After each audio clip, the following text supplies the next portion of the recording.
Chapter 73, Chapter 72. Xavier's Institute Breakfast, next morning. Status, MageX in session. SAS, hot. Waffles, cold. Team roster, TBD. Look, if you've never witnessed 19 magical teenagers attempt to hold a strategy meeting over breakfast while simultaneously flirting, bickering, and engaging in tactical bacon redistribution, then you're missing out on one of life's great spectacles. It's like watching a very attractive, very dangerous nature documentary about apex predators who happen to be hormonal. Harry Potter sat at the head of the long table they'd claimed as their unofficial war room, leaning back in his chair with the casual confidence of someone who'd faced down dark wizards and lived to tell the tale. His emerald green eyes glinted with mischief as he surveyed his troop's hood pushed down, revealing that perfectly messy black hair that somehow looked effortlessly cool, his cloak draped over his shoulders like he was posing for the cover of Wizard Weekly's Most Dangerous Bachelors issue.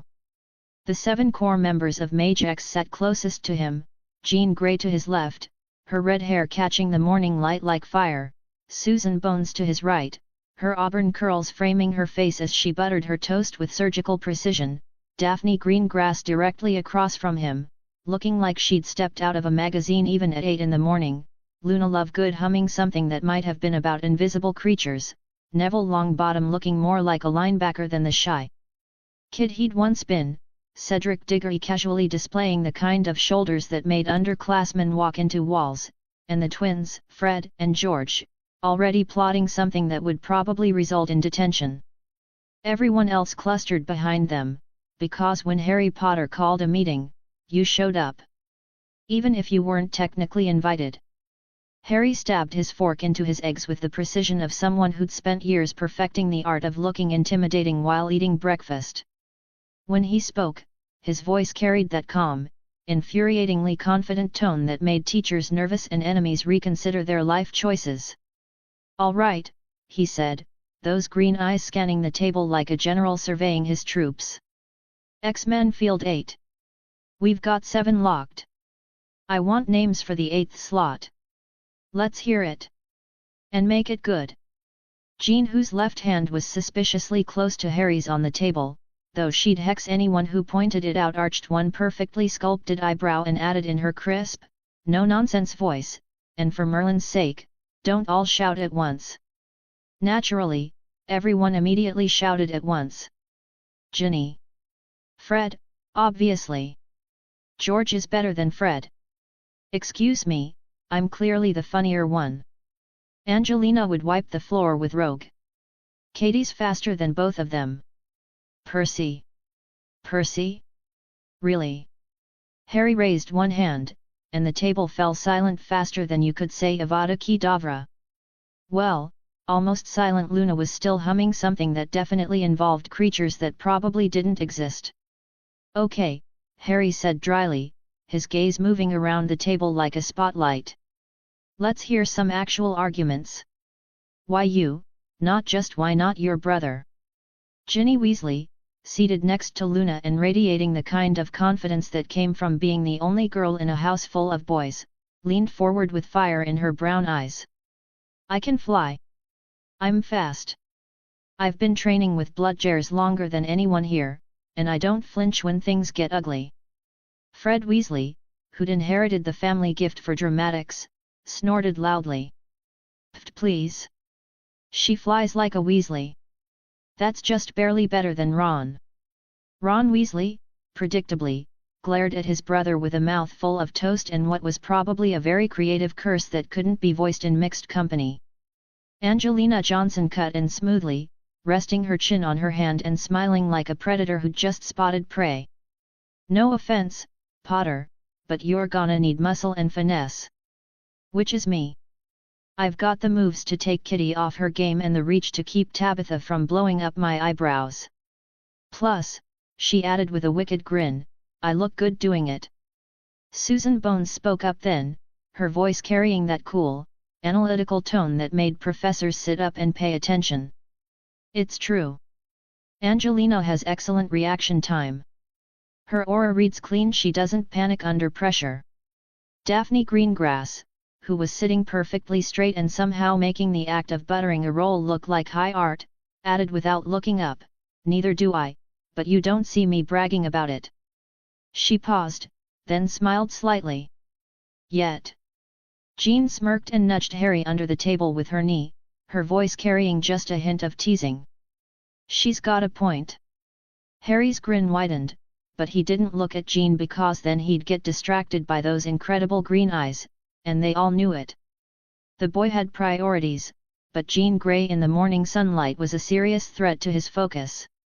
Meanwhile, Neville Longbottom, who'd grown into the kind of guy who could probably bench press a small car, spoke up, his voice more firm than it had been in their school days. "I'd rather we picked someone who can take a hit. Sam and Piotr are gonna be brutal. We can't just send in another flyer and hope for the best." Cedric Diggory nodded, his claws idly tapping the table in a rhythm that somehow managed to be both threatening and musical. "Agreed. We need someone who won't fold the second Colossus gets close. Durability matters more than flash." Tracy Davis raised her hand lazily from further down the table, her voice carrying that particular brand of Slytherin confidence. "Well then it's obvious. Me. I look better doing it than any of them, and I won't embarrass us on international television." That earned groans from everyone within earshot, except Cho Chang, who actually looked like she was considering the logic. "Not the worst argument," Cho murmured thoughtfully. Alicia Spinnet, who'd been quietly demolishing a stack of pancakes, finally looked up. "What about actual combat experience? Half of you have never been in a real fight." "Define real fight," Katie Bell interjected, her voice carrying the kind of edge that came from years of Quidditch matches that had devolved into aerial combat. Hannah Abbott, who'd been following the conversation with wide eyes, finally found her voice. "Maybe we should consider magical compatibility? Some combinations work better than others." Susan finally turned to Harry, her voice dropping to that slightly warmer tone she used when she was about to make a point. "You already know who you want, don't you?" Harry's smirk deepened, the kind of expression that drove Jean and Daphne absolutely insane and made Susan want to either kiss him or hex him. "Maybe," he allowed, then looked around at all of them. "But I want to hear you fight for it. You're all good. But there's good." He leaned forward then, those emerald eyes flashing with something dangerous and electric. "And then there's my kind of good." The table fell silent for a moment, the kind of silence that comes when someone reminds you exactly why they're in charge. Jean rested her chin in her hand and watched him with fire dancing in her eyes. "You're infuriating, you know that." "Absolutely," Harry said without missing a beat.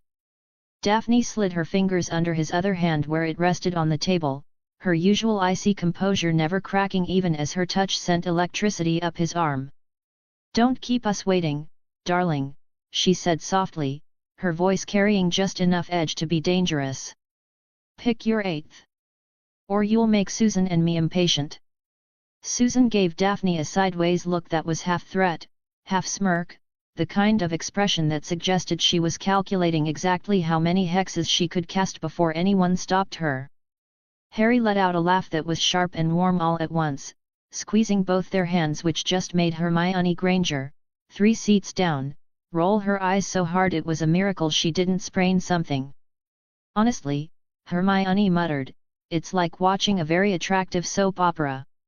Fred and George, meanwhile, had already produced quills and were scribbling odds on napkins with the efficiency of professional bookmakers.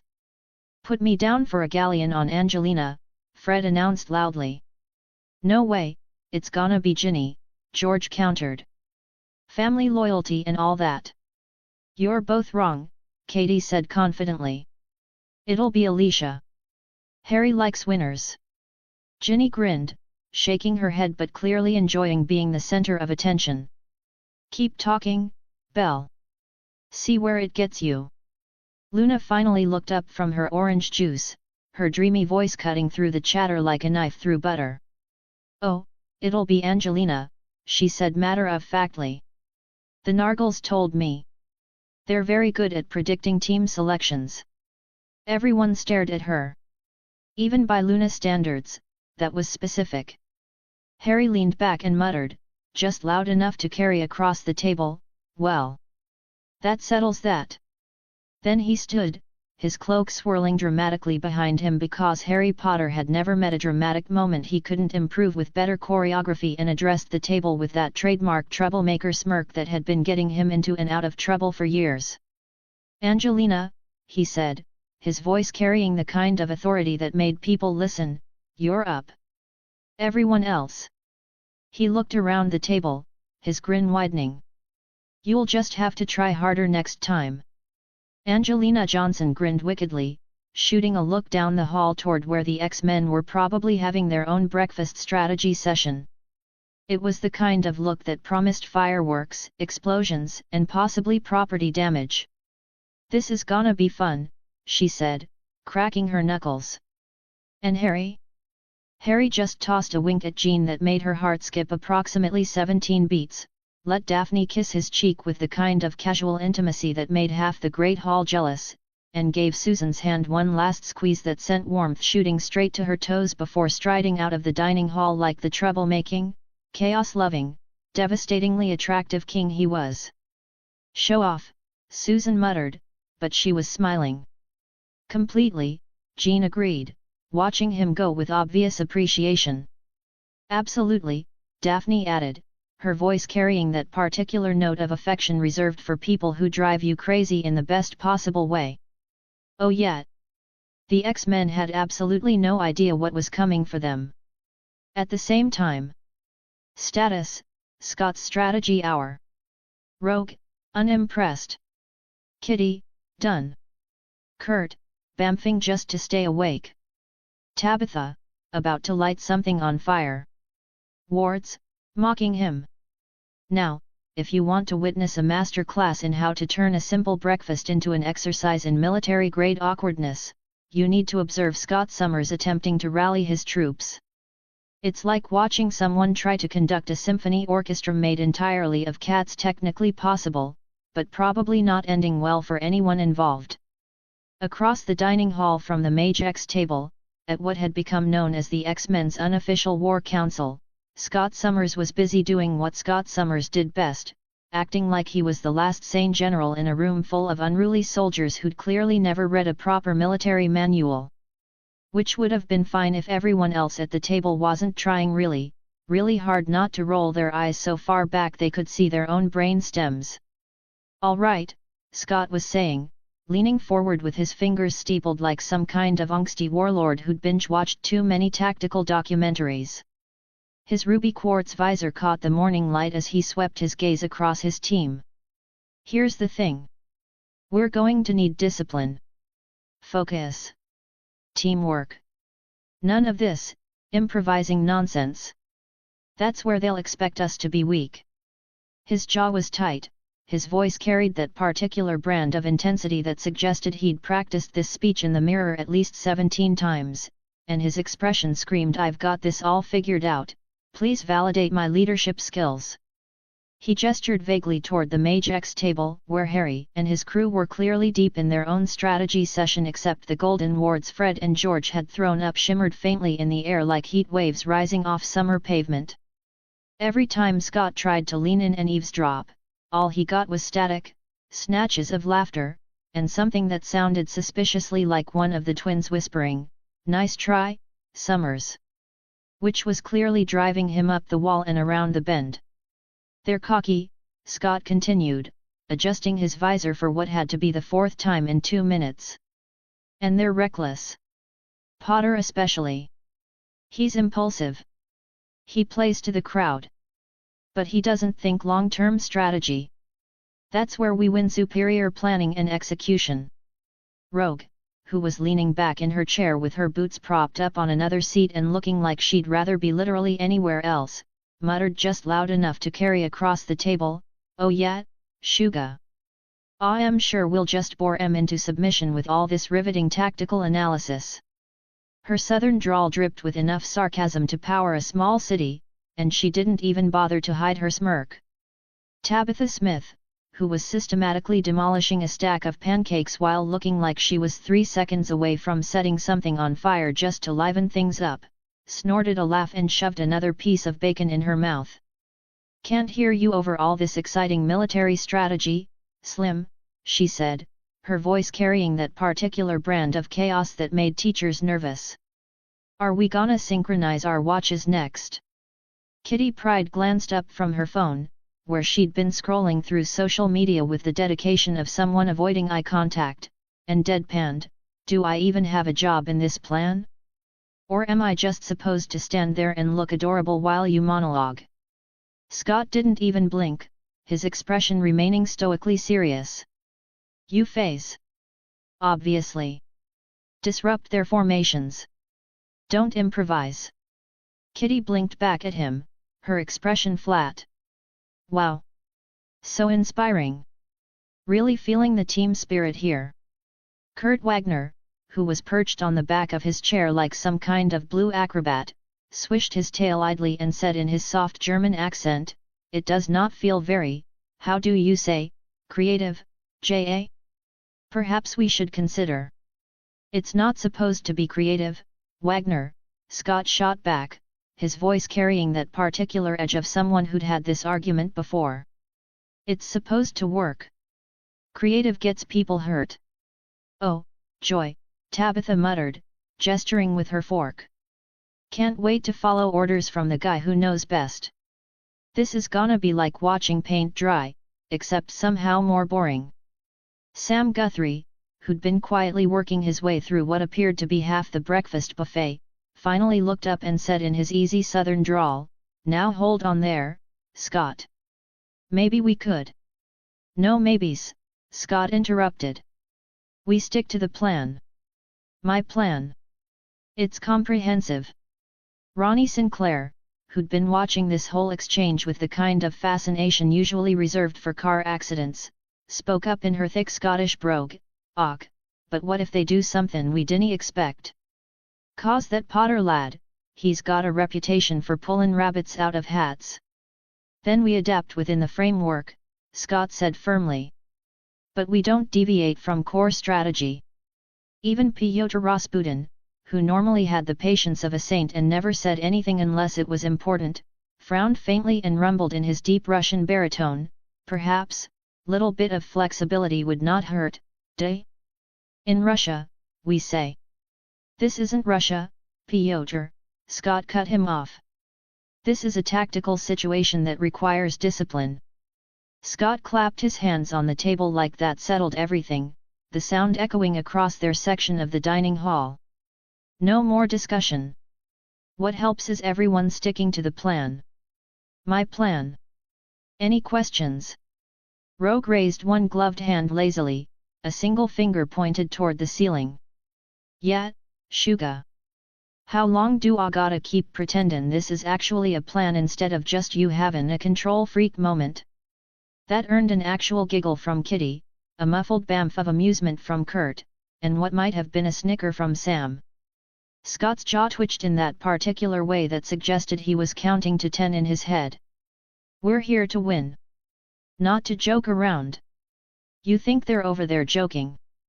All 7 of them turned and looked over at the MageX table in perfect synchronization, like some kind of mutant-powered choreography. Harry Potter was currently leaning back in his chair like a king holding court, while Jean Grey absent-mindedly played with his hair. Daphne Greengrass and Susan Bones flanked him like queens at a coronation, and the Weasley twins were animatedly scribbling odds on napkins while Luna Lovegood poured orange juice with one hand and drew what appeared to be a mythical creature on the tablecloth with the other. Everyone else was laughing and throwing out suggestions in between bites of toast, the whole scene radiating the kind of easy confidence that came from people who genuinely enjoyed each other's company. Tabitha raised her eyebrows and popped another grape in her mouth, her expression brightening considerably. "Yeah, Summers.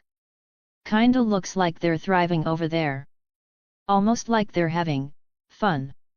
"Fun doesn't win competitions," Scott said stiffly. Rogue grinned wickedly and drawled, "Don't worry, Scott. When it all goes sideways and honey, it will all be sure to tell Harry you tried real hard with all your strategic planning. Oh, haha, Scott said, his voice getting even more wooden. Very funny. You'll thank me when we're holding the trophy. Kitty dropped her phone onto the table with a soft thud, finally smiling faintly. Cheer up, Scott. At least when we lose, you can write a strongly worded after-action report. Maybe PowerPoint presentation. With charts, Tabitha added helpfully. Lots of charts. And graphs, Kurt chimed in, bamfing from his chair to the table and back again. Very official graphs. Scott groaned and dropped his head into his hands, his carefully styled hair falling forward. Why do I even bother? Because you care, Piotr said gently, his voice carrying genuine warmth. But perhaps, caring does not always mean controlling, day. At that exact moment, Fred and George's ward flickered faintly and everyone at the table swore they heard Harry Potter's voice, faint but crystal clear, drift across the dining hall. Nice try, Summers. You'll need to do better than that. The ward shimmered once more, and then Luna Lovegood's dreamy voice added, the Nargles say your aura is very uptight. And just like that, the entire X-Men table dissolved into snickers, giggles, and one very undignified snort from Sam. Even Piotr was chuckling, his massive shoulders shaking with barely contained laughter. Poor Scott never stood a chance. The boy was about to learn that you can't strategize your way out of being comprehensively out-charismaed by Harry Potter and his merry band of magical misfits. This was going to be a very long day. Danger Room noon. Status, teams assembled. Wardrobes, on point. Trash talk, locked and loaded. Logan, already annoyed. Look, if you've never seen two teams of superpowered teenagers square off in a room specifically designed to test the limits of human endurance and good judgment, you're missing out on one of life's great spectacles. It's like watching the world's most dangerous fashion show, except everyone's armed and the runway might explode. The danger room looked like a war zone waiting to happen, which, to be fair, was exactly the point. The vast metallic chamber stretched out in all directions, its surfaces gleaming under harsh fluorescent lights that made everything look like a scene from a very expensive science fiction movie. Holographic projectors lined the walls, ready to conjure up whatever nightmare scenario Professor Xavier's twisted imagination could devise. Above, in the control booth that overlooked the arena like a modern-day gladiator pit, Logan leaned lazily against the console with a cigar already smoldering between his teeth. He was almost impressed at how dramatic these kids looked. Almost. Mostly he was just wondering how long it would take before someone did something spectacularly stupid and he'd have to go down there and sort it out. Below, the two teams stood on opposite sides of the vast chamber, the silence between them sharp as adamantium claws and twice as dangerous. On one side stood the X-Men, all sleek blues and yellows, looking exactly like they'd stepped out of Saturday morning cartoons that took themselves way too seriously. Scott Summers was front and center in his Cyclops gear, arms crossed over his chest, jaw tight enough to crack stone. His ruby quartz visor reflected the overhead lights, making him look like some kind of very intense, very uptight robot. Behind him, Rogue casually adjusted her gloves with the kind of practiced ease that suggested she'd done this dance before. Her dark hair was pulled back in a style that managed to look both practical and effortlessly cool, and her expression suggested she was already 3 moves ahead of whatever Scott was planning. Kitty Pryde cracked her knuckles and shifted her weight from foot to foot, her compact frame radiating nervous energy. She looked like she was trying to decide whether to phase through the floor or just walk out entirely. Kurt Wagner bamfed back and forth restlessly, his blue form flickering in and out of existence like a hyperactive genie. Each teleportation left behind a small puff of sulfurous smoke that made the air smell like rotten eggs mixed with teenage anxiety. Tabitha Smith was already spinning a little spark of plasma between her fingers like a cat with a ball of yarn, her expression bright with the kind of anticipation that usually ended with something catching fire. Her blonde hair caught the light as she grinned, and anyone with half a brain could see she was 3 seconds away from blowing something up just for the fun of it. Sam Guthrie stood solid and ready, his posture suggesting he was prepared to blast off at a moment's notice. His southern charm was somewhat undermined by the fact that he looked like he could punch through a brick wall without breaking a sweat. Ronnie Sinclair was practically vibrating with contained energy, her Scottish accent evident even in the way she held herself. She looked like she was fighting the urge to shift forms and start prowling around the room. Pyotr Rasputin, massive even in his human form, stood like a mountain of calm in the middle of all this teenage chaos. His Russian accent was subtle but unmistakable, and he had the kind of presence that made you feel safer just by being in the same room. And then there was the other side. MageX. The moment they walked in, the temperature seemed to drop by about 10 degrees, and not just because Daphne was unconsciously frosting the air around her. These weren't just teenagers in costumes, these were predators in elegant wrapping. First came Harry Marauder, and he looked every bit the part of someone who'd earned his reputation the hard way. His armor gleamed crimson and gold, the black and brown underlayers cutting a deadly silhouette that somehow managed to be both elegant and intimidating. His red hood stayed up, runes shimmering faintly along the edges to obscure his face in shadow that seemed to move independently of the light sources. The golden M on his chest plate glinted like a challenge, and even standing still, he somehow looked like he was already winning. Beside him glided Jean Phoenix, her emerald green and gold bodysuit catching the light like fire on water. Her golden phoenix emblem blazed across her chest, wings spread wide as if ready to take flight. Her headpiece veiled her features in shimmering magic that made her look like something out of a fairy tale, if fairy tales involved incredibly dangerous women who could read your mind and probably set you on fire with a thought.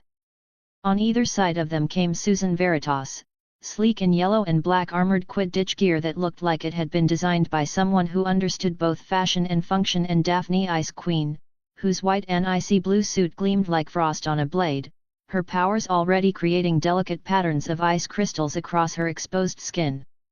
Cedric Badger stood solid and calm in his yellow and black armor, his claws flexing lazily at his sides. He had the kind of build that suggested he could probably bench press a small car, and his easy confidence suggested he'd probably done it before.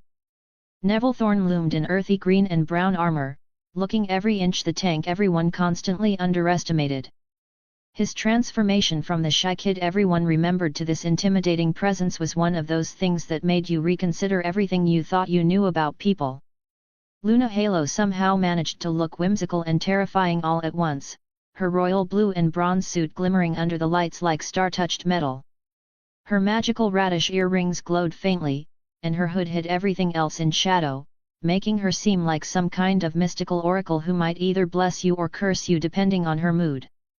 And finally Angelina Johnson, whose red and gold armor caught the light like burnished copper. She had her broomstick casually balanced over her shoulder, and the cocky grin visible under her hood suggested she was looking forward to this more than anyone else in the room. Even without knowing who was who, you could feel the magic rolling off them in waves. It was like standing too close to a thunderstorm, electric, dangerous, and absolutely impossible to ignore. Scott's jaw tightened another notch when he saw them lined up like some kind of supernatural hit squad. His strategic mind was probably running through about 17 different scenarios, and none of them ended well for his team. Harry stepped forward first, hands loose at his sides, his hood shadowing his face just enough to make his grin seem sharper. When he spoke, his voice was magically disguised lower, rougher, but still carrying that unmistakable infuriating confidence that made people want to either follow him into battle or punch him in the face. Well, he said, his tone carrying the kind of casual arrogance that suggested he'd already won and was just waiting for everyone else to catch up. Nice of you to dress up for me, Summers. Cute visor. Does it come in grown-up sizes? Kitty made an audible choking sound, and even Rogue ducked her head to hide a smile that threatened to break her carefully maintained cool girl facade. Scott didn't take the bait outwardly, anyway, but you could practically see his teeth grinding through his visor. You're going to regret underestimating us, Potter. Harry tilted his head slightly, like a predator curious about how much his prey would squirm before the end. Oh, I'm counting on it. Should be entertaining. Entertaining. Tabitha piped up, her plasma spark growing brighter. Honey, we're about to school you so hard you'll need tutoring. Jean's disguised voice carried a hint of amusement as she said, "That's adorable. Did you practice that one?" "Oh, this is gonna be fun," Rogue drawled, her southern accent thick with anticipation. "Can't wait to see what y'all are actually made of under all that pretty armor." Daphne's icy blue aura shimmered faintly as she replied in her perfectly modulated voice, "Ice, mostly. Hope you don't mind the cold." "Och, bring it on then," Ronnie called out, her Scottish brogue thick with excitement. "Been itchin' for a proper scrap." Luna's dreamy voice somehow carried perfectly across the room despite the hood. "The Nargles say this will be quite illuminating. They're rarely wrong about these things." Kurt bamfed closer, his German accent evident as he said, "Perhaps we should focus on the competition, J.A.? Rather than the trash talk." "Where's the fun in that?" Angelina asked, spinning her broomstick with casual expertise. "Half the battle's psychological." Logan's voice suddenly crackled over the PA system, rough and full of cigarette smoke and about 17 different kinds of done with teenage drama. "All right, listen up, kids," he growled, his tone suggesting he'd rather be literally anywhere else. "Ground rules. First team to capture the other team's objective and get it back to their own zone wins. You can KO, pin, or trap your opponents to take them out, no permanent damage. We clear?" MageX nodded almost in perfect sync, their movements eerily smooth and coordinated. It was like watching a well-oiled machine that happened to be made of teenagers and bad decisions. The X-Men, mostly nodded. Scott nodded very seriously. Tabitha nodded while grinning maniacally. Kurt nodded while bamfing. It was less synchronized and more like a group of people who'd met in the hallway 5 minutes ago. Logan smirked to himself and continued, his voice carrying the kind of authority that came from years of dealing with superpowered teenagers who thought they knew everything. "No killin'. No maimin'. No whinin'. Danger room set to level 8. You break somethin', I ain't fixin' it. And if you don't want me to come down there and show you how it's done, Summers." He paused for effect, letting his grin seep into his voice like poison into honey. "Then don't screw it up. Begin when the buzzer sounds." The paw cut off with a click that seemed to echo in the sudden silence. Below, Jean leaned just slightly closer to Harry, her disguised voice soft enough for only him to hear. "You're enjoying this way too much." Harry's grin widened under the hood, and somehow you could hear it in his voice. "You love it." "We all do," Susan added quietly, her voice carrying that particular warmth she reserved for moments like this. "Now go show him why you're in charge." Daphne's icy blue aura shimmered faintly as she added, "Make it quick, darling. I have a nail appointment at 3. Harry cracked his neck and rolled his shoulders back as the buzzer began to count down, his body language shifting from casual confidence to predatory focus.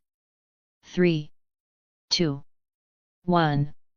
His voice distorted and magically amplified cut through the danger room like a knife through silk. "MageX. Hunt." And with that single word, they moved. The X-Men never stood a chance.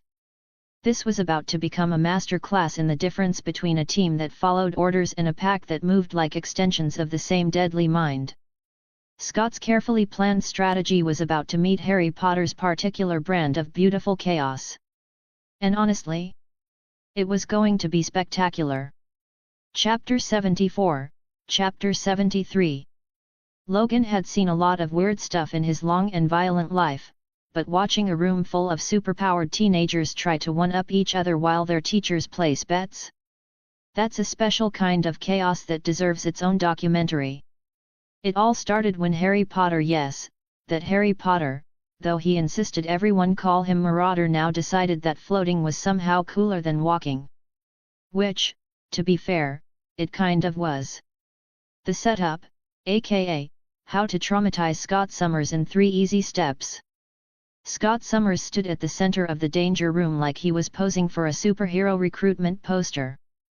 At 6'3" with perfectly tousled brown hair and the kind of jaw that could cut glass, he looked every inch the future leader of the X-Men. Unfortunately for Scott, looking the part and actually being the part were two very different things. Formation Delta. Scott barked, his voice carrying the authority of someone who'd been practicing in the mirror. Standard flanking maneuvers.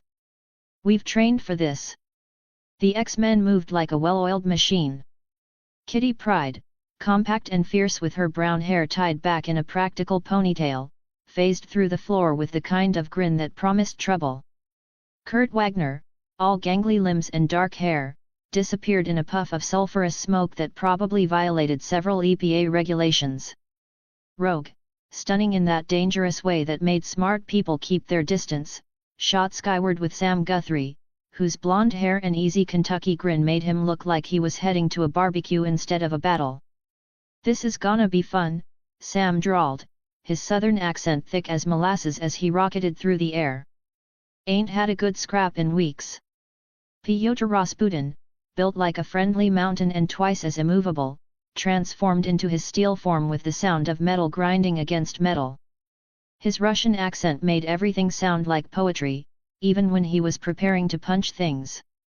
"Is good day for battle," Pyotr rumbled, his voice carrying the warmth of someone who genuinely enjoyed his work. "Let us dance." Tabitha Smith, platinum blonde and perpetually bored, started generating plasma charges between her fingers like she was warming up for a light show. Her beauty was undermined somewhat by the fact that she was literally holding balls of explosive energy. "Can we just get this over with?" Tabitha sighed, her voice carrying the particular brand of teenage ennui that made adults want to ground her. "I have a manicure appointment at 3. Ronnie Sinclair, her red hair bright as flame and her Scottish accent thick enough to cut with a knife, shifted into her half-wolf form with the fluid grace of someone who'd been doing this since she could walk. "Och, Yeri all about to get schooled," Ronnie said, her brogue making the threat sound almost friendly. "Hope Yevi got good insurance." It was beautiful. It was coordinated. It was everything Scott had drilled into them for months. Then Harry Potter decided to ignore gravity entirely. The float, aka, how to make physics cry. Harry rose from the floor like he was taking a casual elevator ride, his crimson and gold armor catching the light in ways that probably violated several laws of physics. The hood cast shadows across his face, but his emerald eyes, the kind of green that made people think of spring meadows and deep forests, seemed to glow with their own inner light. "Oh, come on," Kitty muttered, her head popping up through the floor like a very sarcastic mole. "That's just showing off." Harry's voice, distorted slightly by magic, carried perfectly across the chamber. Showing off would be doing this while juggling flaming torches. "This is just Tuesday." From the observation booth, Logan's gravelly voice crackled through the COMM system. "You're about to get schooled by a kid who plays a sport that involves flying around on a stick, Summers. Might want to reconsider your strategy." Scott's jaw tightened, always a bad sign. He raised his visor, the ruby quartz gleaming like a very expensive gemstone, and fired. The optic blast tore through the air in a brilliant scarlet line, packed with enough concussive force to punch through a bank vault. It should have sent Harry spinning into the wall like a very dramatic pinball. Instead, Harry tilted his head like he was listening to music only he could hear.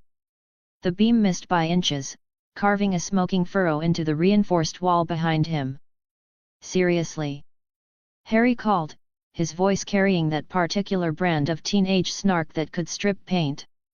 "I've dodged bludgeons that were more accurate than that.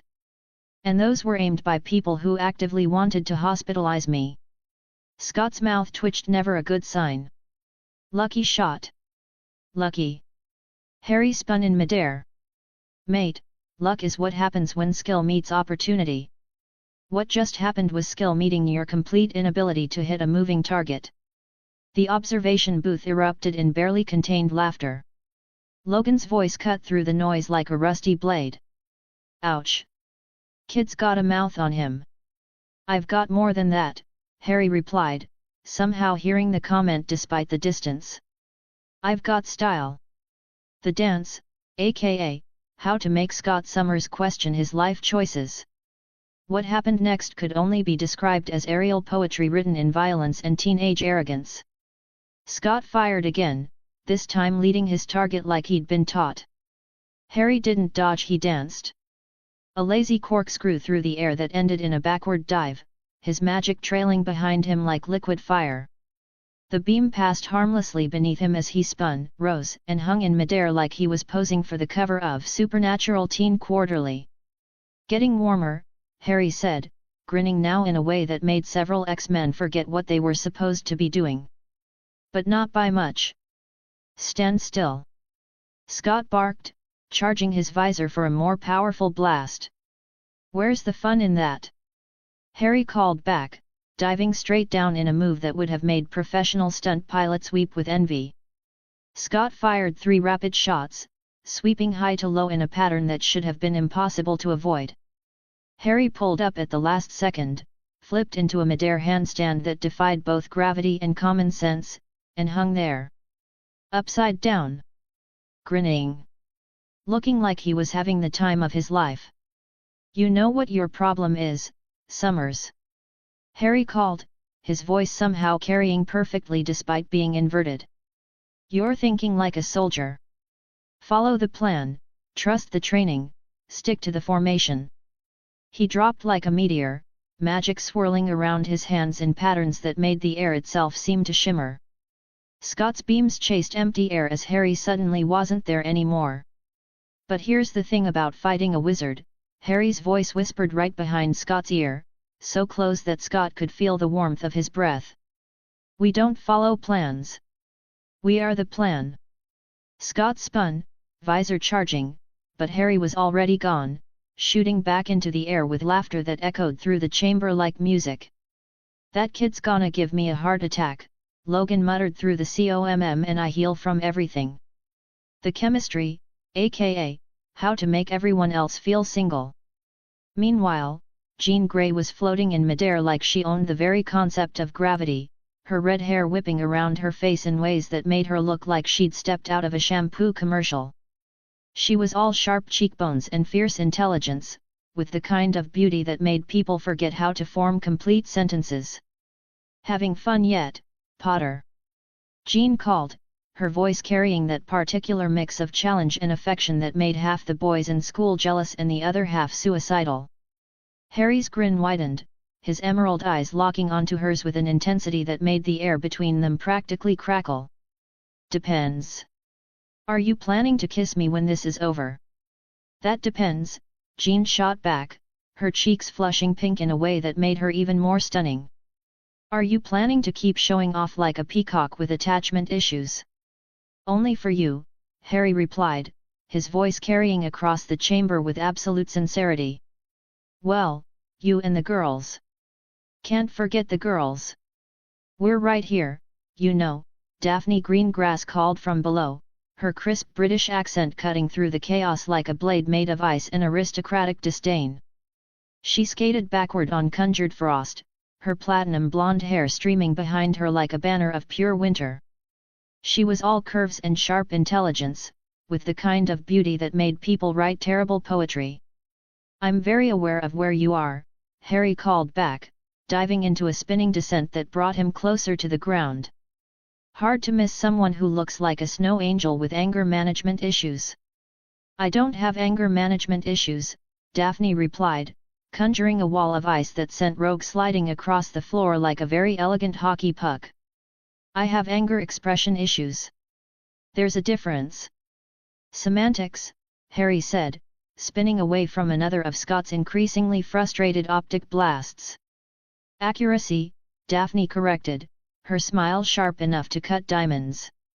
I'm very precise with my emotions, thank you very much. Among other things, Susan Bones called cheerfully as she hexed Kurt Wagner into next week. Her red hair bounced as she moved, and her face was softened by the kind of genuine warmth that made people want to bake cookies with her. She's precise with everything. It's quite impressive, actually. Flattery will get you everywhere, Daphne replied, her ice spreading across the floor in patterns that would have made professional figure skaters weep with envy. "I'm not flattering," Susan said, dodging Kitty's phase tackle with a laugh that sounded like wind chimes in a gentle breeze. "I'm stating facts. You're brilliant, beautiful, and terrifying. It's a very attractive combination." "You're all attractive," Harry called down, his voice carrying more warmth than his usual snark. "It's one of my better qualities, excellent taste in women." "One of?" Jean asked, raising an eyebrow in a way that made Harry's stomach do interesting things. "Well, I'm also devastatingly handsome, incredibly modest, and absolutely brilliant at everything I do," Harry replied, his grin widening. "But the taste in women thing is definitely top 5. "Top 5? Daphne asked, her voice carrying dangerous levels of amusement. "What are the other 4? Quidditch skills, wit, magical prowess, and my ability to make enemies question their life choices," Harry said without missing a beat. "Though that last one might be more of a hobby than a quality."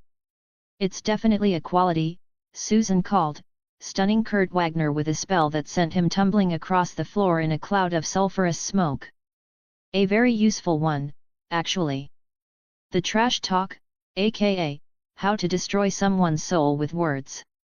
The battle had devolved into something that looked like organized chaos directed by someone with an excellent sense of humor and questionable judgment. Harry continued his aerial dance, weaving between energy blasts and spells with the kind of casual grace that made professional athletes weep with envy. "You know what your problem is, Summers?" Harry called, banking sharply to avoid another optic blast. "You're trying to fight a 3-dimensional battle in 2 dimensions." "I'm fighting just fine," Scott replied through gritted teeth, his visor charging for another shot. "Oh, sure," Harry said, spinning into an inverted dive that would have made Olympic gymnasts quit their jobs. "If by fine you mean like a drunk stormtrooper with depth perception issues, then yeah, you're doing great." The observation booth erupted in barely contained laughter. Logan's voice cut through the noise like a rusty chainsaw. "Kid's got a point, Summers. You're shooting like you're trying to hit a barn door from inside the barn." "I'm doing my best," Scott said, his jaw tight with frustration. "Your best is adorable," Harry replied, hanging upside down in midair like he was taking a casual nap. "Really? It's like watching a toddler try to catch a butterfly with a butterfly net made of concrete."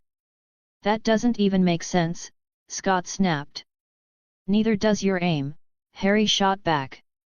"But at least my metaphors are entertaining." Across the room, the other battles were reaching their own levels of beautiful chaos. The supporting cast, aka, everyone else gets their moment.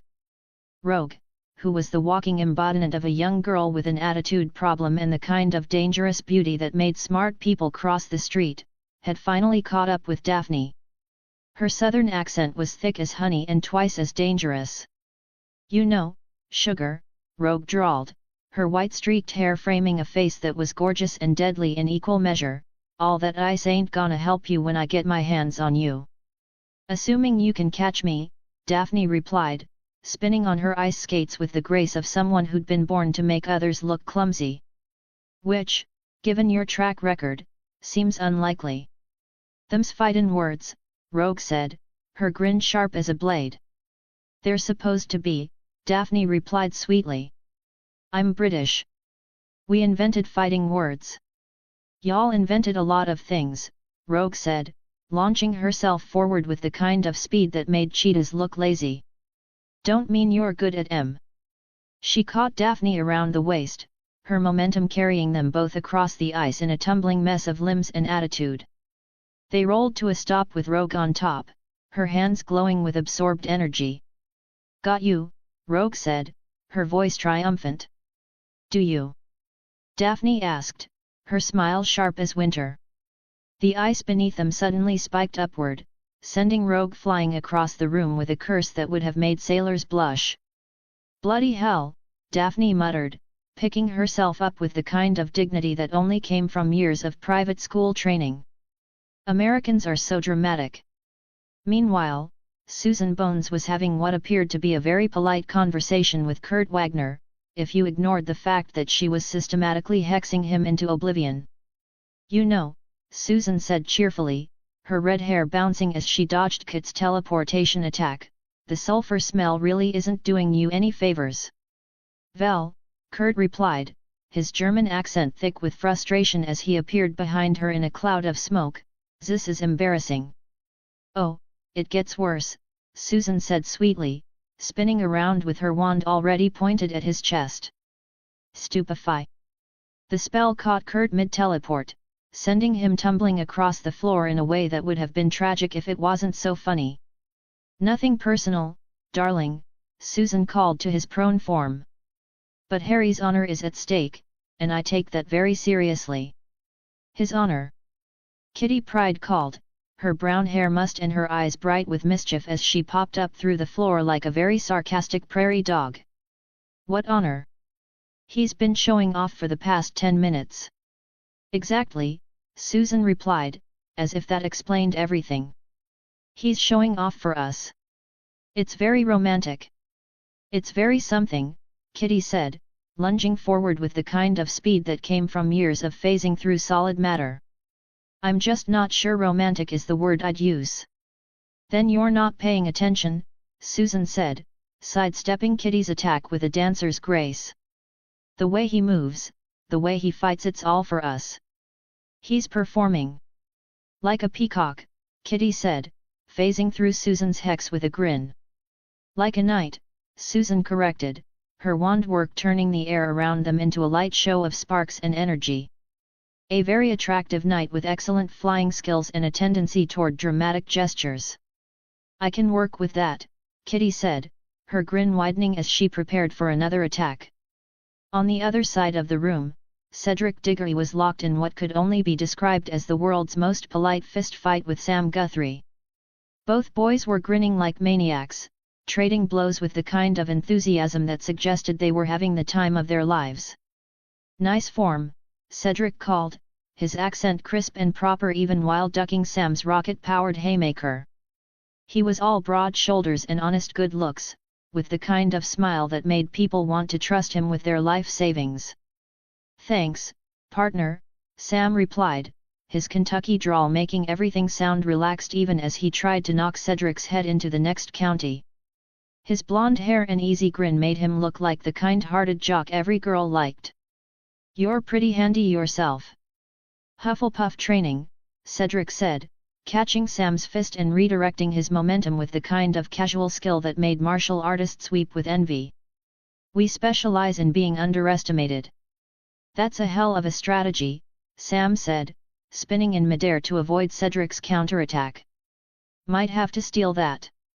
Feel free, Cedric replied, his grin widening.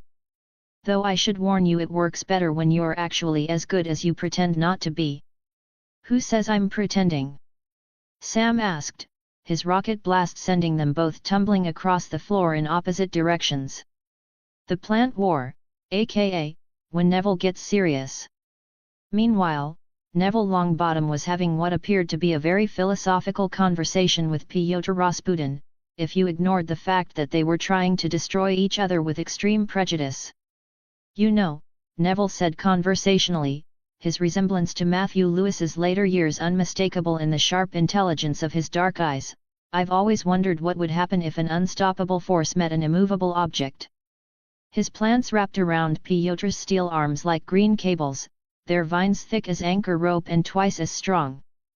The Russian's transformation had turned him into something that looked like a WWE wrestler had been dipped in liquid metal and programmed to be incredibly polite about violence.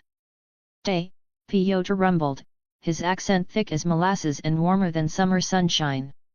Is very philosophical question. Also is very practical question, day. Quite practical, Neville agreed, his vines tightening with the kind of inexorable pressure that made hydraulic presses look like toys. Let's find out the answer together. Pyotr's laugh boomed through the chamber, the sound of someone who genuinely enjoyed his work. I like you, little botanist. You have, how you say, spine. I have chlorophyll, Neville corrected, his plants suddenly blooming with thorns that would have made medieval torture devices jealous. And a really excellent fertilizer blend. The thorns struck sparks against Pyotr's steel skin, holding firm despite the incredible forces involved. For a moment, it looked like the immovable object might actually win. Then Pyotr began to spin. "Is my turn now, Day?" he said, his massive frame turning into a steel tornado that shredded the vines like confetti. But Neville was already growing more, his plants erupting from every surface in the room with the kind of abundance that made Rhine forests look barren. "You haven't seen anything yet, mate," Neville called, his voice cheerful despite the chaos. "I've been practicing. The light show, aka, when pretty girls try to kill each other." Tabitha Smith was locked in what could only be described as the world's most beautiful light show with Luna Lovegood. Tabitha's beauty was undermined somewhat by the plasma charges crackling between her fingers, while Luna looked like she had been dipped in starlight and programmed to be absolutely fearless. "You know," Tabitha said, her voice carrying that particular blend of boredom and excitement that made her so dangerous, "most people try to avoid the glowing balls of death." "Oh, but they're so pretty," Luna replied, her dreamy voice somehow carrying perfectly through the chaos as she dodged another plasma charge. "Like angry fireflies having a rave. I've always wondered what that would look like." "Probably something like this," Tabitha said, lobbing another charge that turned the air purple where it passed. Luna spun away from the explosion with the fluid grace of someone who existed slightly outside normal reality, her movements more interpretive dance than combat technique. "You're very artistic," Luna said, her voice carrying genuine admiration. "I like that in a person trying to blow me up." "Thanks," Tabitha replied, genuinely pleased despite herself. "Most people just call me destructive." "Destructive is just another word for creative," Luna said philosophically, her magic turning the air around them into something that looked like the inside of a kaleidoscope. "You're a performance artist with explosions." "I'm definitely putting that on my business cards," Tabitha said, her grin widening despite the fact that she was literally holding weapons-grade plasma. "The chase scene, aka, when werewolves meet Quidditch players." Far away from the main battle, Ronnie Sinclair was living her best life chasing Angelina Johnson through the chamber. In her half-wolf form, she was all red fur and Scottish attitude, her enhanced senses making her a nightmare to evade. "Come on then, lass!" Ronnie barked, her brogue thick enough to cut with a knife as she leaped from platform to platform. "Stop flitting around like a bluety butterfly." Angelina Johnson, who looked like a Valkyrie with an attitude problem, banked sharply on her broomstick, her laughter echoing through the chamber like music. "Stop being so slow, then!" Angelina called back, diving through a gap that would have been impossible for anyone without years of professional Quidditch training. "I thought shapeshifters were supposed to be fast." "I'm plenty fast," Ronnie replied, her leap carrying her across a gap that would have made Olympic long jumpers weep with envy. "You're just too chicken to stand and fight." "I'm not chicken," Angelina shot back, pulling into a climb that would have made falcons jealous. "I'm tactical." "There's a difference." "That's what all the cowards say," Ronnie said, her grin showing entirely too many teeth. "Coward." Angelina's voice carried dangerous levels of indignation. "I'll show you, coward." She dove straight down, her broomstick screaming through the air like a missile with attitude problems. Ronnie met her charge with a leap that carried her 20 feet straight up, her claws extended and her eyes bright with the kind of joy that came from a really good fight. They collided in midair with a sound like thunder, tumbling through the air in a tangle of limbs and attitude that would have made professional wrestlers jealous. The finale, aka, how to end a fight with style. Through it all, Harry Potter floated in the center of the chaos like the eye of a very attractive storm. His resemblance to Tom Welling was striking, all broad shoulders and honest good looks, with the kind of smile that made people forget their own names. The emerald eyes were pure Harry Potter, though, bright with intelligence and just a touch of mischief that suggested he was having the time of his life. He was also, Scott was beginning to realize with growing horror, completely untouchable. "This is getting ridiculous," Scott muttered, his visor charging for what felt like the 100th shot. "You're just figuring that out," Harry called, somehow hearing him across the din of battle. "And here I thought you were supposed to be the smart one." "I am the smart one," Scott replied, firing 3 rapid shots in a pattern that should have been impossible to dodge. Harry twisted through them like he was made of smoke and starlight, his laughter echoing through the chamber. "Then why can't you hit me?" "Because you're cheating," Scott said, his jaw tight with frustration and something that might have been desperation. "I'm not cheating," Harry replied, spinning lazily in midair like he was taking a casual swim in zero gravity. "I'm just playing a different game than you are." "What game?" Scott asked, genuinely curious despite his frustration. Harry's grin was sharp as a blade and twice as dangerous. "The one where I win." He dropped out of the air like a crimson meteor, his wand extended and his eyes bright with triumph. Scott's hand moved toward his visor, but Harry was already there, the tip of his wand pressed against the ruby quartz with the kind of gentle precision that made the threat absolutely clear. "Bang," Harry said softly, his voice carrying clearly in the sudden silence. "You're dead." The chamber went quiet except for the sound of various teenagers breathing heavily and trying to look like they hadn't just been having the time of their lives. Scott's jaw worked soundlessly, his entire body rigid with the kind of frustration that came from being comprehensively outclassed by someone who made it look effortless. "How?" Scott asked finally, his voice hoarse. Harry stepped back, his wand disappearing into his robes with a flourish that was pure showmanship. "Because you were so busy trying to prove you could hit me that you forgot to actually fight me." He spread his arms wide, his cloak billowing dramatically in a way that should have looked ridiculous but somehow didn't. "You want to know the real difference between us, Summers?" Harry continued, his voice carrying that particular brand of teenage arrogance that made adults want to ground him until he was 30. "You fight like you're following a script. Every move calculated, every strategy planned, every contingency accounted for." His grin widened, sharp and dangerous and absolutely devastating. "I fight like the script doesn't exist. I improvise. I adapt. I make it up as I go along and somehow make it look like I planned it all along." "That's not strategy," Scott said, his voice tight with something that might have been respect. "That's chaos." "That's life," Harry replied, his voice carrying absolute certainty. "Life is chaos. The trick is learning to surf the wave instead of fighting the tide." From the observation booth, Logan's gravelly voice cut through the silence like a rusty blade wrapped in approval. "Not bad, kid," Logan said, his tone carrying the kind of respect that had to be earned. "Not bad at all." The victory lap, aka, how to make everyone else feel inadequate.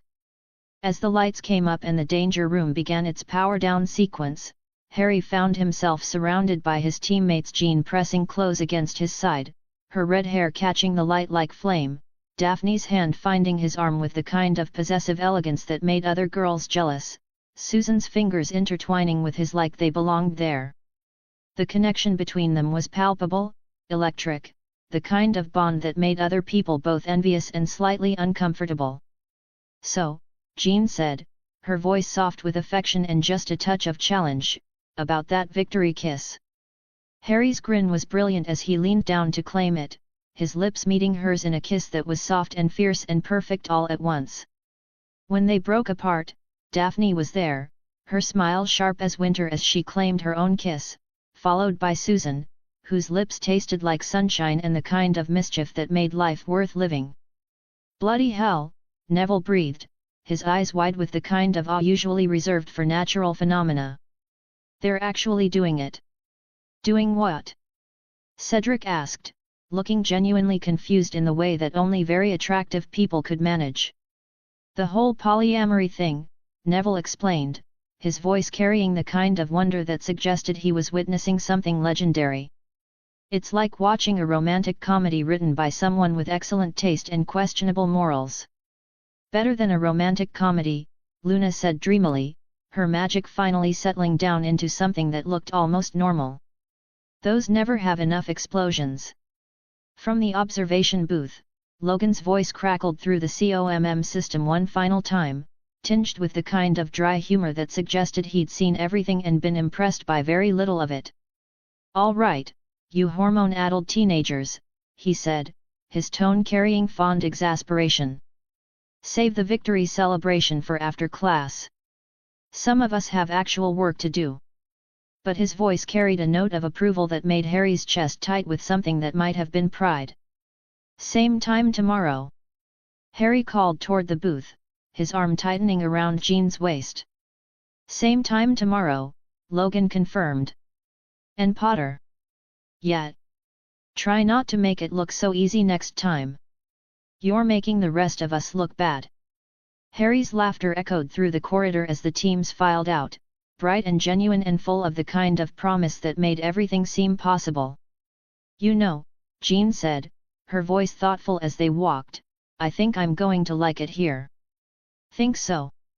Harry asked, his emerald eyes bright with mischief and something deeper. "I know so," Daphne said, her ice blue eyes carrying the kind of certainty that made other people's doubts seem ridiculous. "After all, where else are we going to find opponents worth showing off for?" "Nowhere," Susan added, her voice warm with the kind of affection that made everything better. "Which is exactly why we're going to fit in perfectly." Harry's grin was bright as starlight and twice as dangerous as they walked toward whatever came next, together. Because really, what was the point of being extraordinarily gifted if you couldn't show off for the people who mattered? And judging by the way his girls were looking at him, he'd definitely found the people who mattered. Everything else was just details. Chapter 75, Chapter 74. The grandfather clock in Xavier's mansion struck midnight with all the dramatic flair of a movie soundtrack, which was probably intentional. Professor Xavier had always been a bit theatrical. In the dormitory wing, 4 figures moved through the darkness with the kind of practiced silence that came from months of sneaking around a school full of telepaths, telekinetics, and at least one guy who could smell lies from 3 floors away. Harry Potter Marauder pulled on his Ukrainian Iron Belly dragon hide armor piece by piece. The crimson and gold scales caught the moonlight streaming through the tall windows, each piece fitting together like puzzle pieces made by someone who took their puzzles very, very seriously. Underneath, the acromantula silk bodysuit felt like wearing liquid midnight, flexible enough to move in, tough enough to stop bullets, and disturbingly comfortable for something made from giant spider silk. "You know," Susan whispered as she adjusted her yellow and black armored Quidditch robes, her red hair catching the silver light, "most 13-year-olds spend their Friday nights playing video games or complaining about homework on social media." Harry's emerald eyes sparkled with mischief as he settled the red hood over his dark hair, the magical obscurement immediately taking effect. His features became shadowed, mysterious, and significantly more likely to appear on wanted posters by morning.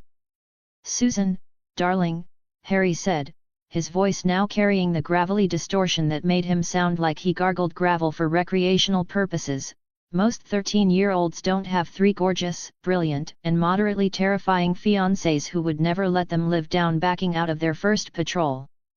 Moderately terrifying. Daphne Greengrass raised one perfectly sculpted eyebrow as she pulled her white and ice blue bodysuit over her head. Even in the dim light, her platinum blonde hair seemed to glow with an inner light that had nothing to do with magic and everything to do with superior genetics. "Harry, darling, I'm exceptionally terrifying. Get it right." "My apologies, Ice Queen," Harry said with an elaborate bow that somehow managed to be both mocking and genuinely affectionate.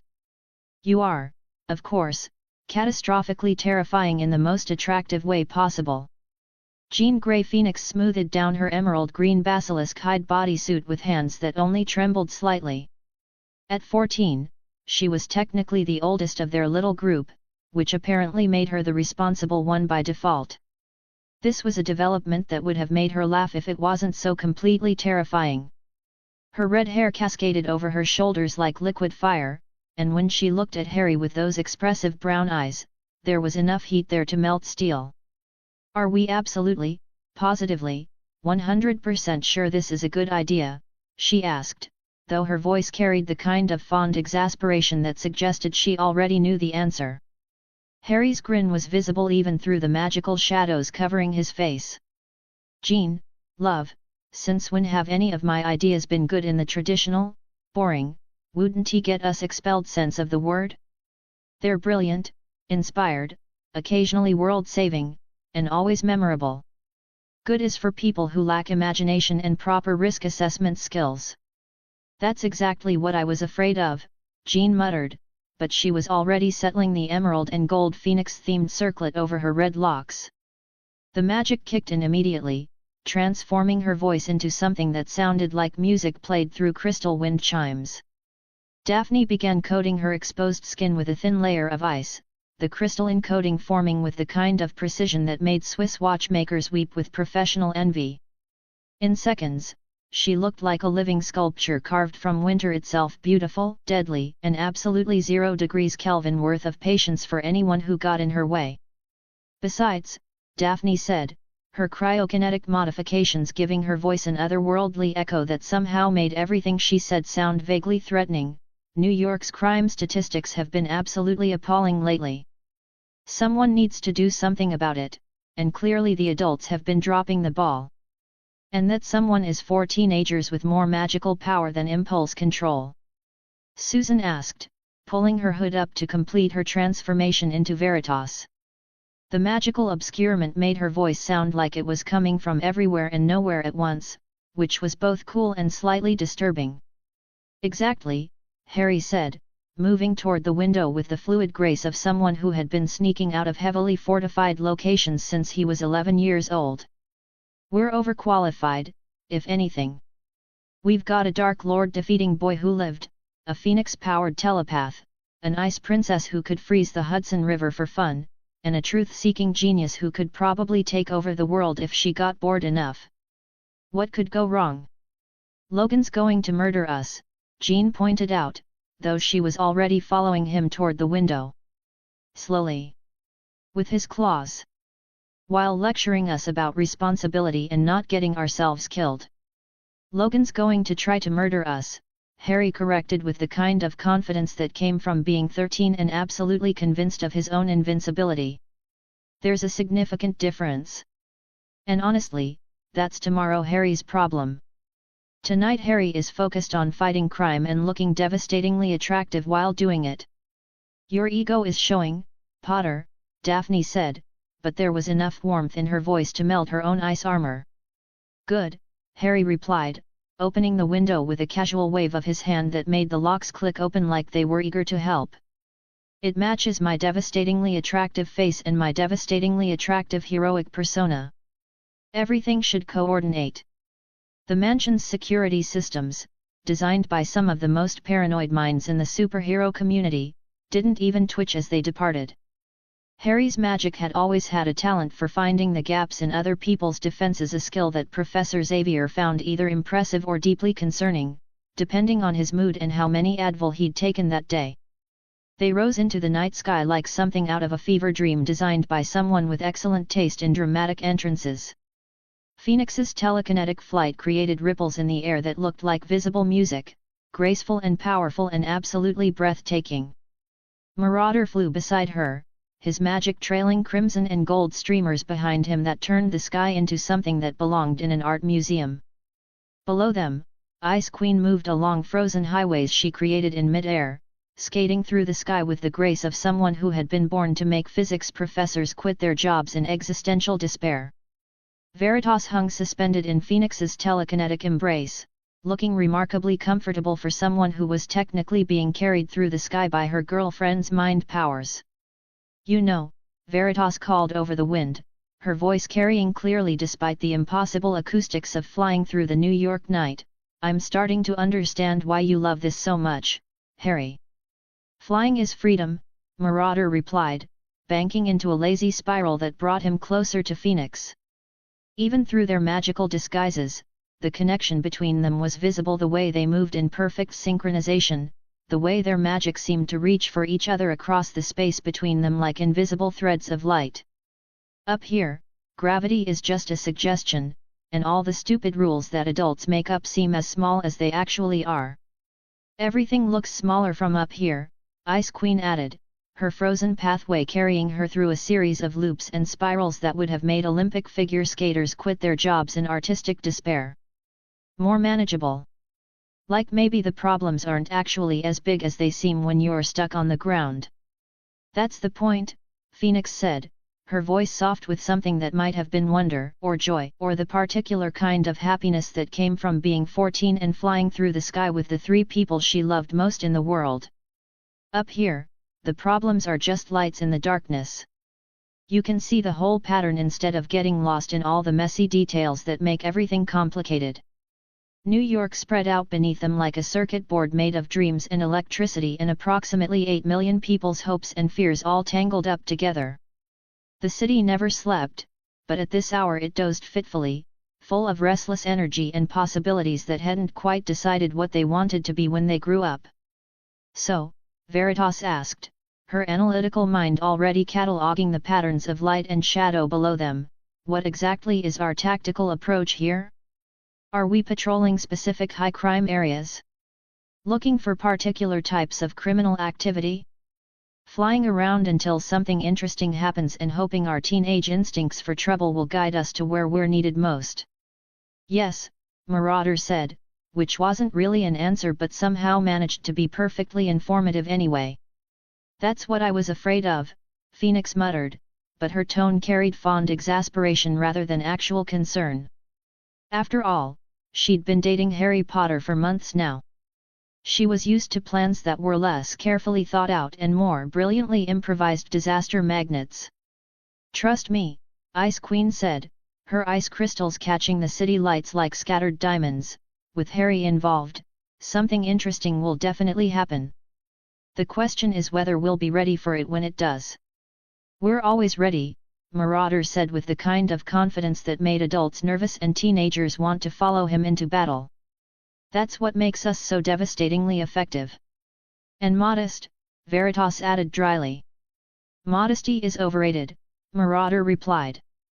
Besides, false modesty is lying, and we have a strict no-lying policy in this relationship.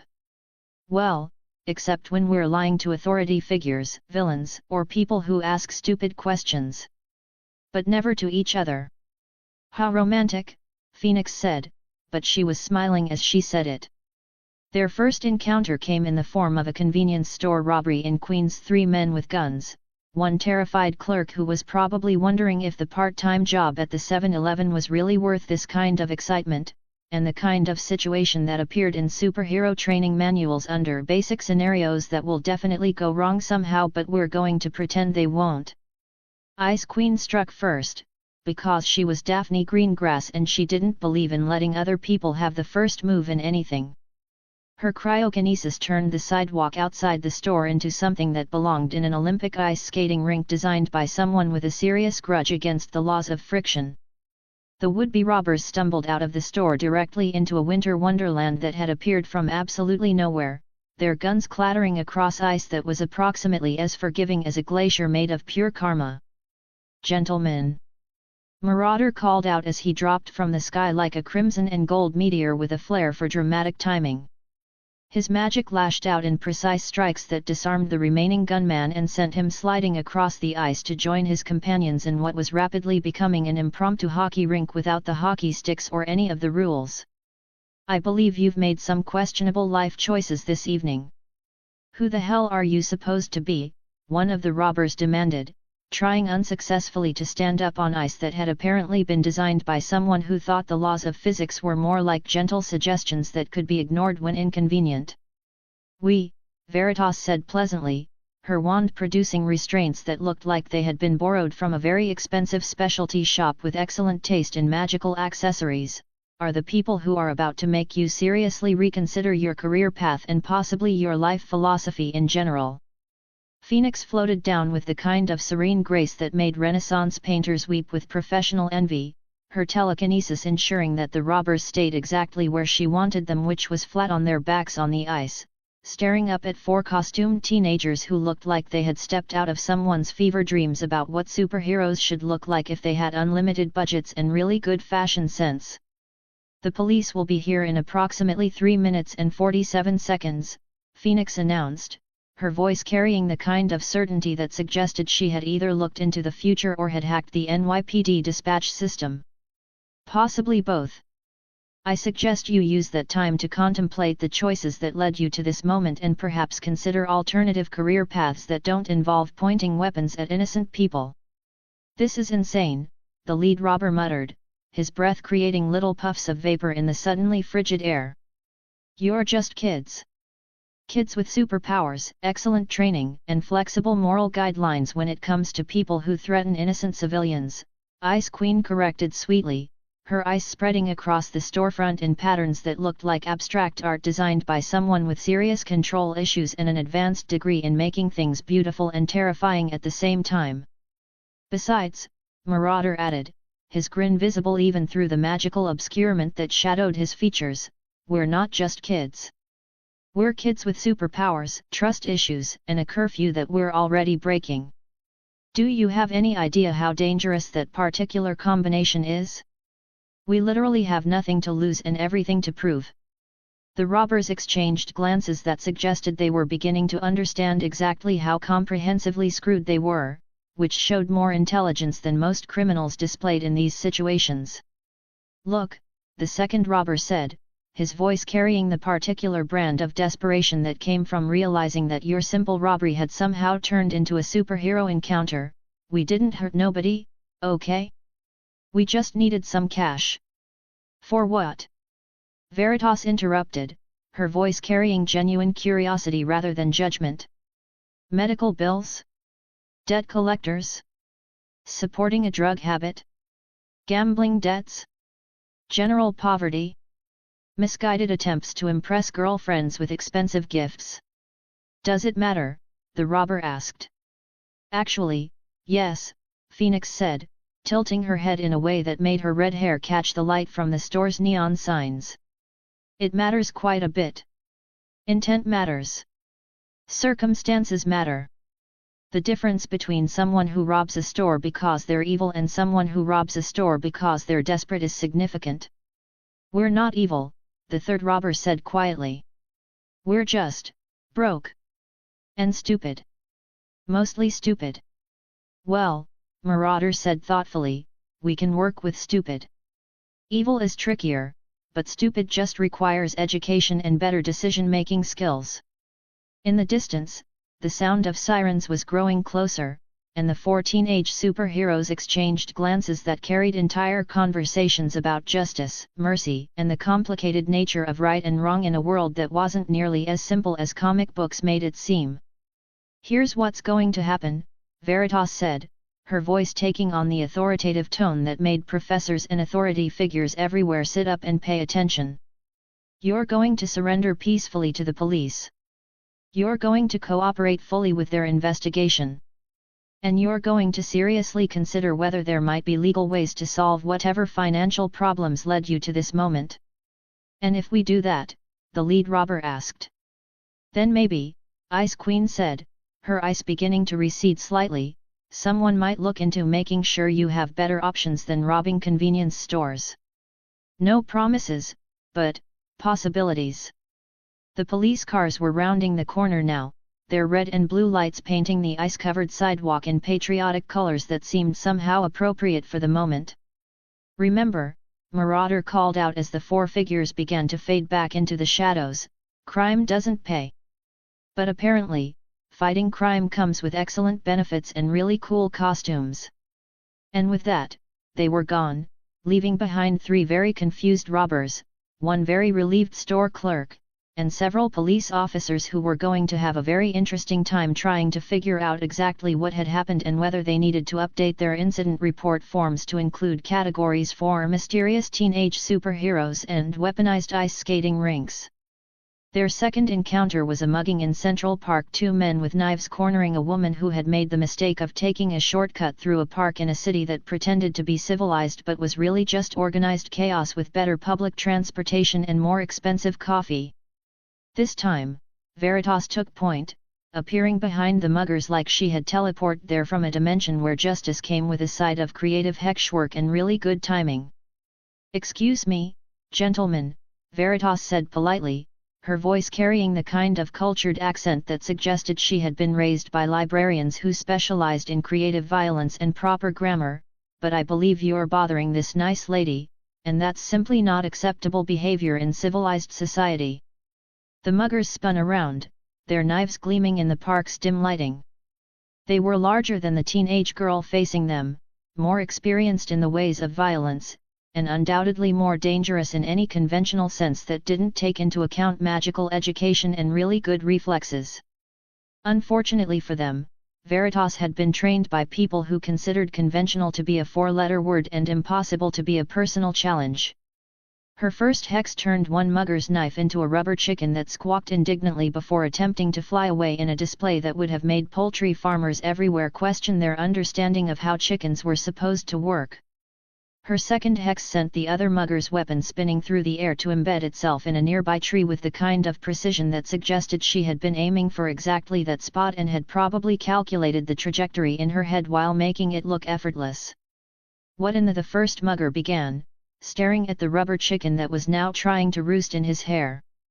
"Language, please," Ice Queen interrupted, skating out of the shadows on a pathway of ice that sparkled like crushed diamonds under the park's lighting. "There are ladies present, and we maintain certain standards of civilized discourse even during criminal apprehensions." Her cryokinesis caught both men in shells of ice that were thick enough to completely immobilize them but thin enough to let them breathe and more importantly, thin enough to let them think very carefully about exactly how comprehensively screwed they were and whether their current career path was really working out for them. Marauder and Phoenix descended from above like avenging angels with trust issues and really good fashion sense, their combined presence turning the peaceful park into something that felt more like a mythological battlefield than a crime scene in Manhattan. "Ma'am," Phoenix said to the woman they'd rescued, her voice gentle despite the magical distortion that made it sound like music played through crystal, "are you hurt? Do you need medical attention or someone to call for you?" The woman shook her head, her eyes wide as she took in the four costumed figures who had appeared from absolutely nowhere to save her from a situation that had been heading nowhere good at a fairly rapid pace. "I'm okay," she said, her voice shaky but growing stronger. "Just scared." "Thank you. Thank you so much." "No need to thank us, ma'am," Marauder said, executing a small bow that somehow managed to be both theatrical and genuinely respectful. "Protecting innocent people from predators who think they can use violence to take what they want is literally why we do this." "Who are you?" the woman asked, curiosity beginning to replace the fear in her voice. "I mean, are you new heroes? I haven't seen costumes like yours before." "We're..." Marauder paused, clearly thinking through the implications of whatever he was about to say and the various ways it could go wrong or end up in tomorrow's newspapers. "We're very new. Like, first night out new. You're actually our second successful crime prevention, which is either a really good sign or evidence that New York has even more problems than we thought."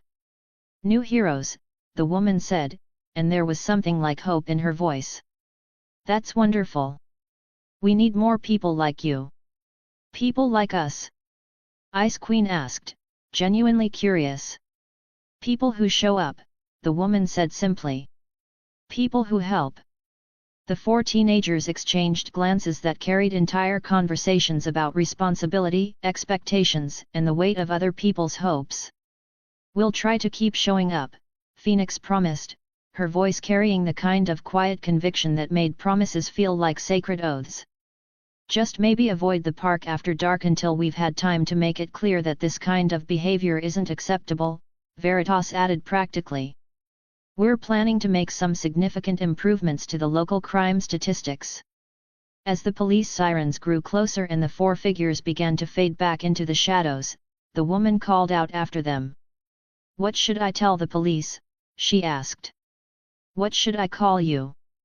"Tell them," Marauder said, his voice carrying across the park with the kind of authority that made people listen, "that MageX was here. And that New York has some new management. Their third encounter should have been simple: a car theft in progress in Brooklyn, complete with a very expensive sports car, a thief who apparently thought stealing in broad moonlight was a viable career strategy, and the kind of straightforward criminal apprehension that appeared in superhero training manuals under easy wins that will build your confidence. What it turned into was significantly more complicated, morally ambiguous, and likely to cause philosophical discussions that would keep them up past their already violated curfew. The thief, it turned out after Veritas had employed the kind of gentle interrogation techniques that would have made professional therapists both jealous and slightly concerned, was approximately 17 years old, looked like he hadn't eaten a decent meal in several weeks, and was stealing the car not for profit or joy or any of the usual criminal motivations, but because his little sister needed emergency surgery that cost more than most people made in a year, and the insurance company had decided that life-saving medical procedures fell under elective cosmetic surgery for billing purposes. "Well," Marauder said after they'd extracted the full story, which included details about medical bills, insurance companies, and the particular brand of bureaucratic evil that turned life-or-death medical care into a luxury item, "this is awkward. We can't let him steal the car," Phoenix pointed out, though her voice carried the kind of reluctance that suggested she wasn't entirely convinced of her own argument and was hoping someone would provide a better alternative. "We can't not let him steal the car," Ice Queen countered, her ice armor beginning to shift and reshape as her emotions affected her powers. "His sister will die without the surgery. That's not acceptable." "There has to be a third option," Veritas said, her analytical mind already working through possibilities at the kind of speed that made other people's brains hurt in sympathy. "There's always a third option. Sometimes it's hidden, sometimes it's complicated, but it's always there." "Rob a bank," Marauder suggested helpfully, his tone suggesting that he wasn't entirely joking and had probably already calculated which bank would be the most morally defensible target. "That's a fourth option," Phoenix corrected with the kind of patience that came from dating someone whose brain worked in ways that consistently defied conventional logic. "And also still illegal, though potentially less illegal than letting someone die because they can't afford medical care." "So is vigilantism," Marauder pointed out reasonably. "We passed strictly legal about 3 crimes ago, and we left conventional law enforcement methods behind the moment we decided that costumes and superpowers were a reasonable response to urban crime statistics." The would-be car thief, who had been listening to this exchange with the kind of expression usually reserved for people watching reality TV shows about problems that seemed simultaneously ridiculous and deeply relatable, finally spoke up. "Are you guys for real?" he asked, his voice carrying the particular brand of urban skepticism that came from growing up in a city that pretended to care about people like him while systematically designing policies that proved otherwise. "I mean, are you actually having a philosophical debate about whether to stop me from stealing a car or help me steal a car?" "We're having a philosophical debate about justice, morality, and the difference between legal and right," Ice Queen corrected with the kind of precision that suggested she took her philosophical debates very seriously. "The car theft is just the practical application of our conclusions." "It's more complicated than that," Veritas added, her mind clearly working through implications and possibilities at speeds that would have made supercomputers envious. "We're trying to figure out how to solve the actual problem instead of just addressing the symptoms." "The actual problem," the kid repeated, his voice sharp with the kind of bitter experience that came from dealing with systems designed to fail people like him. "The actual problem," Marauder said, his voice taking on the kind of edge that suggested someone was about to become the target of his particular brand of problem-solving, "is that we live in a society where people die because they can't afford medical care while other people make billions of dollars denying that medical care for profit." "And your solution is what, exactly?" the kid asked. "Storm the insurance company? Rob banks until healthcare is free? Become supervillains with really good intentions?" "Our solution," Veritas said, pulling out what appeared to be a very expensive smartphone with more processing power than most small countries, "is to make the problem irrelevant through the direct application of excessive resources." "Which means what, exactly?" the kid asked, though his voice was beginning to carry something that might have been hope underneath the defensive cynicism. Which means, Veritas said, her fingers dancing across her phone's screen with the kind of practiced efficiency that came from growing up in a family where money was less a limiting factor and more a tool for solving problems, that your sister's surgery is now paid for, along with all associated medical expenses, recovery costs, and a little extra to make sure you don't have to resort to car theft to keep food on the table. The silence that followed was the kind of silence that occurred when reality took an unexpected left turn into territory that nobody had been prepared for and ended up somewhere that felt more like a fairy tale than real life. "You're serious," the kid said finally, his voice hoarse with disbelief. "Dead serious," Marauder confirmed, his tone carrying the kind of casual confidence that came from dating someone whose family owned approximately half of magical Britain and had never met a problem that couldn't be solved by throwing money at it until it gave up. "Turns out, when your girlfriend's family treats the global economy like their personal checking account, money stops being a problem and starts being a resource for fixing injustice. I prefer to think of it as aggressive wealth redistribution with a focus on immediate medical necessity," Veritas said primly as her fingers continued to work across her phone's screen. "What's your sister's name? I'll need it for the hospital transfer, and I want to make sure the payment includes coverage for any follow-up care she might need." "Emily," the kid said, his voice cracking with emotions that he'd probably been holding back for weeks. "Emily Santos. She's at Mount Sinai, and the surgery, it's supposed to happen next week if we can get the money together, but now it's happening next week because the money is already there," Veritas announced, looking up from her phone with the kind of satisfied expression that usually accompanied the successful completion of complicated mathematical proofs. "Surgery paid for, recovery room covered, follow-up appointments scheduled and paid for, and enough extra to cover your living expenses while she recovers so you don't have to choose between staying with her and keeping food on the table." The kid stared at them like they had just told him that gravity was actually optional and he'd been falling down his entire life purely out of habit and social conditioning. "Why?" he asked finally, the word coming out like it carried the weight of every disappointment and betrayal he'd ever experienced. "Why would you do this? You don't know me. You don't know her. Why would you care?" "Because," Phoenix said, her voice soft with the kind of certainty that made other people's doubts seem irrelevant and small, "someone needs to. Because you love your sister enough to risk your freedom for her, and that kind of love deserves support, not punishment. Because the system failed you both, and we have the power to fix what the system broke. And because," Marauder added, his grin sharp as a blade and twice as dangerous, "we're teenagers with superpowers and more money than most small countries. If we can't fix problems like this, what's the point of having superpowers at all?" The kid, who was probably going to need a name soon, since he'd just become part of their story instead of just a criminal they were apprehending, wiped his eyes with the back of his hand and nodded. "Miguel," he said.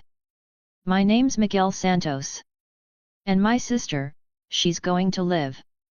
"Yeah," Ice Queen said, her voice warm with the kind of satisfaction that came from solving problems in ways that actually mattered, "she is."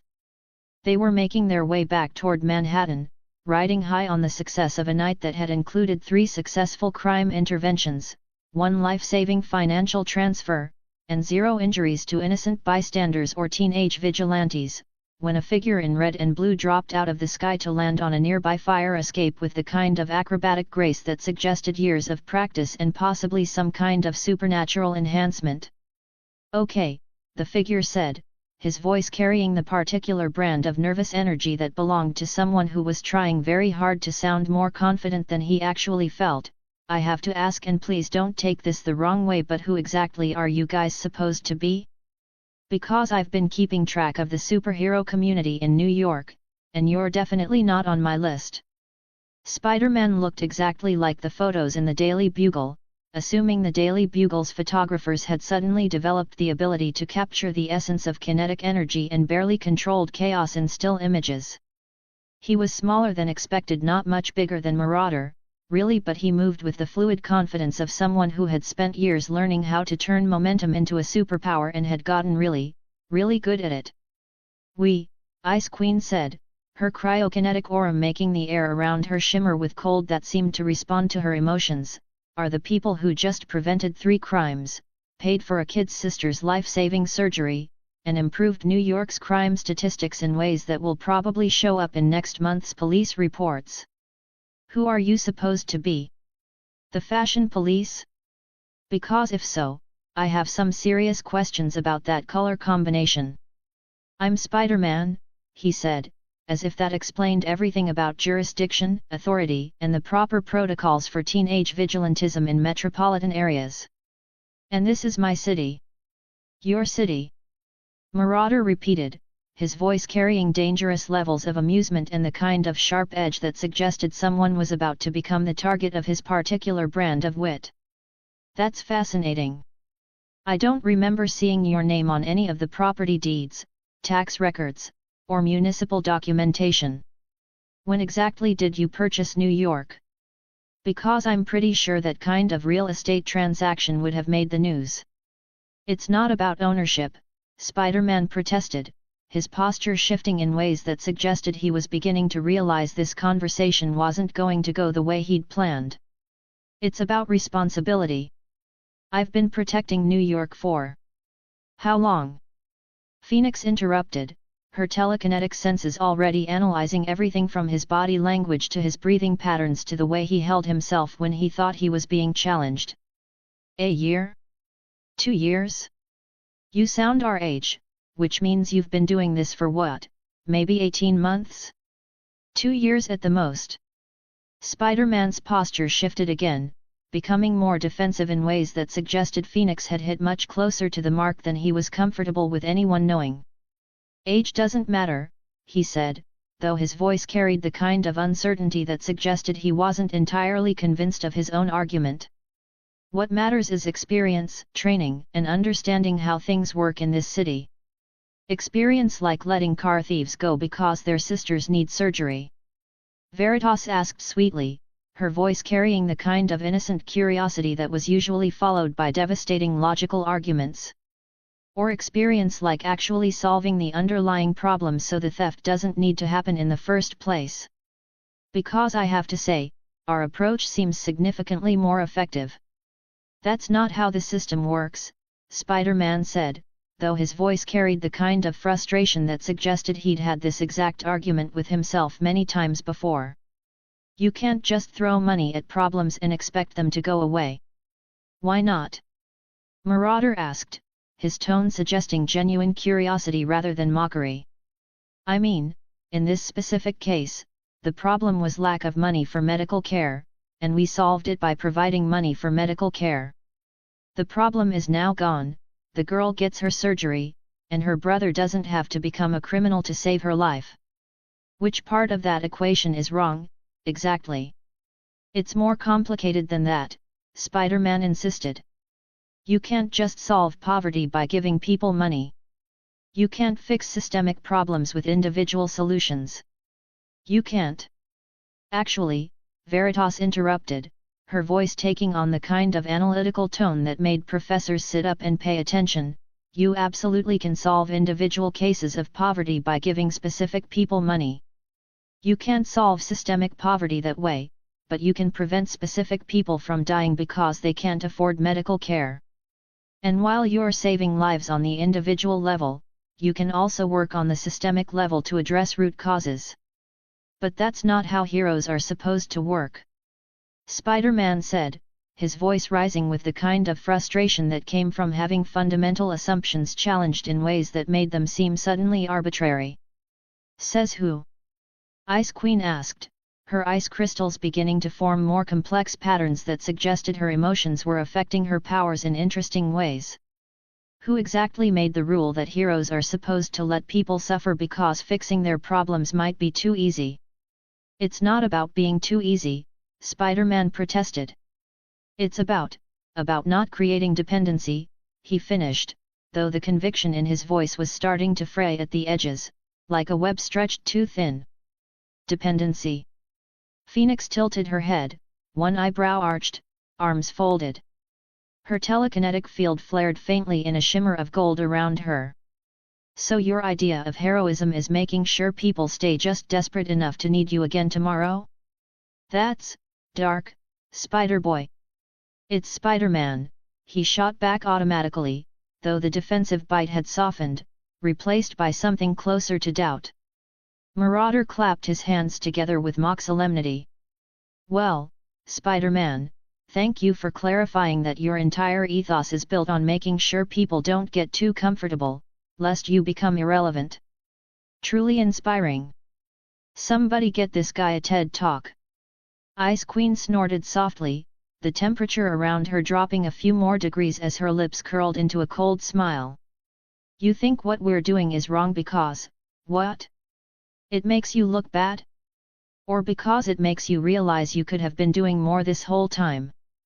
Spider-Man froze at that one, and the faint slump in his shoulders betrayed him before he could think of a comeback. He glanced at the rooftop, then at the fire escape, then at the team standing before him, 4 teenagers who looked as young as he was, maybe younger, but carried themselves with the kind of unflinching certainty that left no room for excuses. You don't understand what it's like here, he finally said, softer now, less certain and more honest.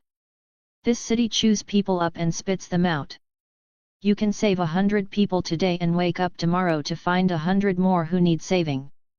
It never ends. Phoenix's expression softened slightly at that, and even Marauder's trademark grin dimmed just a little. Yet, Phoenix said quietly. We know. There was a beat of silence. Even the distant hum of Manhattan nightlife seemed to pause. Then Ice Queen stepped forward, her boots crunching faintly on the frost that had formed underfoot.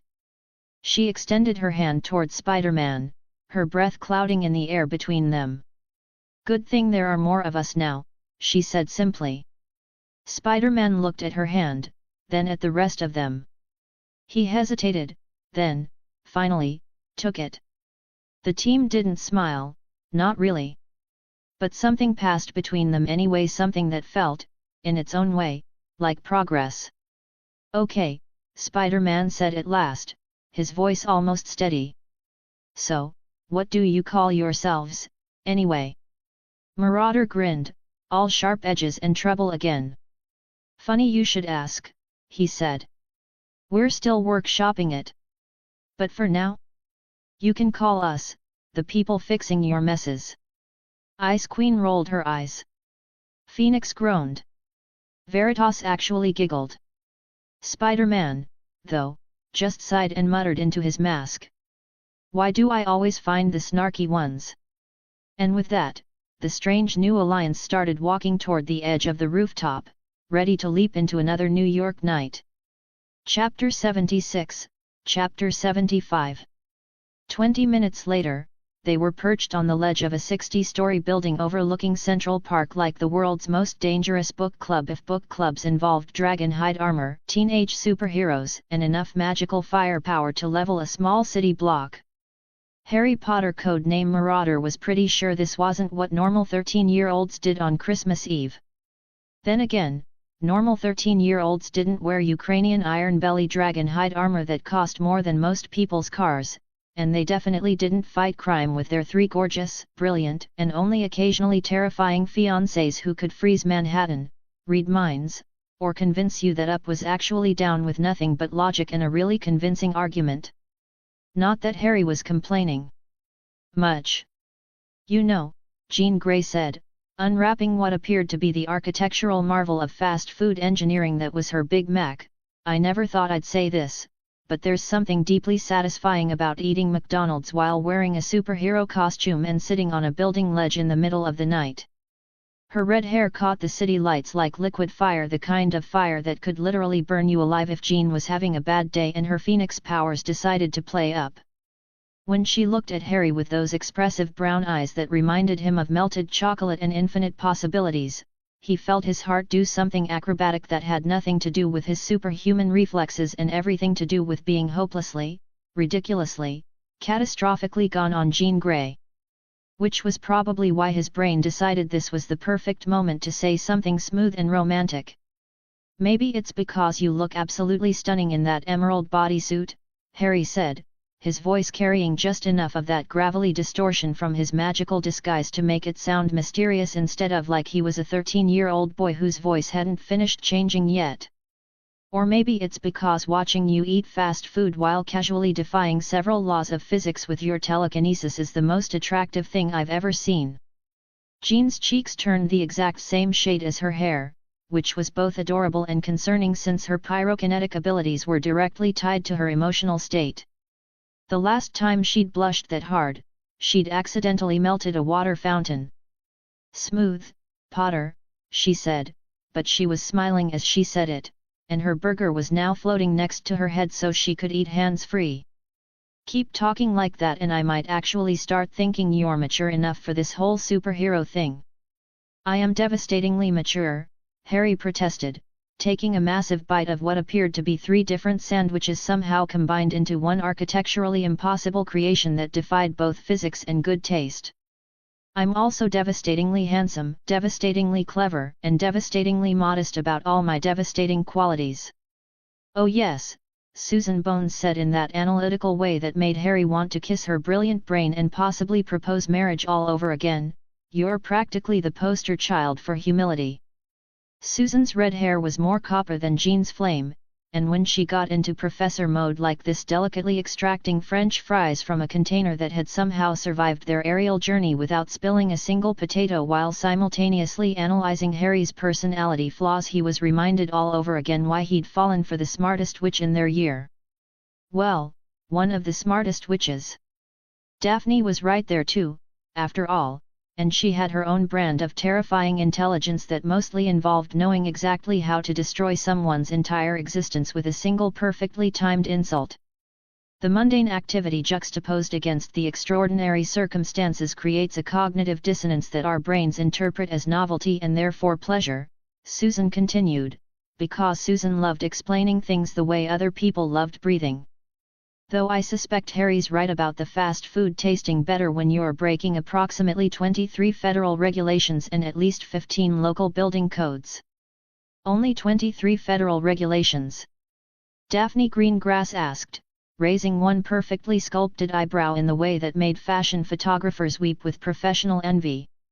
Even in her white and ice blue costume, she looked like she'd stepped off the cover of a magazine dedicated to making other people feel inadequate about their life choices and genetic lottery results.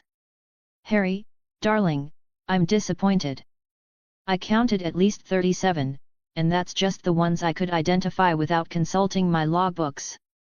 Her ice powers were keeping her drink perfectly chilled despite the December air, and when she looked at Harry with those arctic blue eyes that could freeze a man's soul or melt it completely depending on her mood, he felt like he was standing at the edge of a glacier, beautiful, dangerous, and one wrong step away from hypothermia.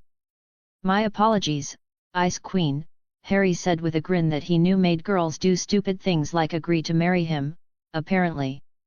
"I clearly need to up my game if I want to keep impressing you with my comprehensive disregard for legal authority." "You could start by not calling it comprehensive disregard for legal authority while we're literally fighting crime," Jean pointed out, though she was still smiling as she said it. Her telekinetic powers made her drink hover beside her while she ate, which was both practical and ridiculously attractive. "It makes us sound like hypocrites." "We're not hypocrites," Harry said, using his magic to conjure a small flame to warm his food because cold McDonald's was one of life's great tragedies. "We're selectively law-abiding citizens with flexible moral guidelines and excellent fashion sense." "That's exactly what a hypocrite would say," Susan observed, but her tone was fond rather than critical. When she looked at him like that, like he was simultaneously the most brilliant and most infuriating person she'd ever met, Harry felt like he could take on the world and win. "Technically," Susan continued, because Susan loved technicalities the way other people loved puppies, "we're not fighting crime right now.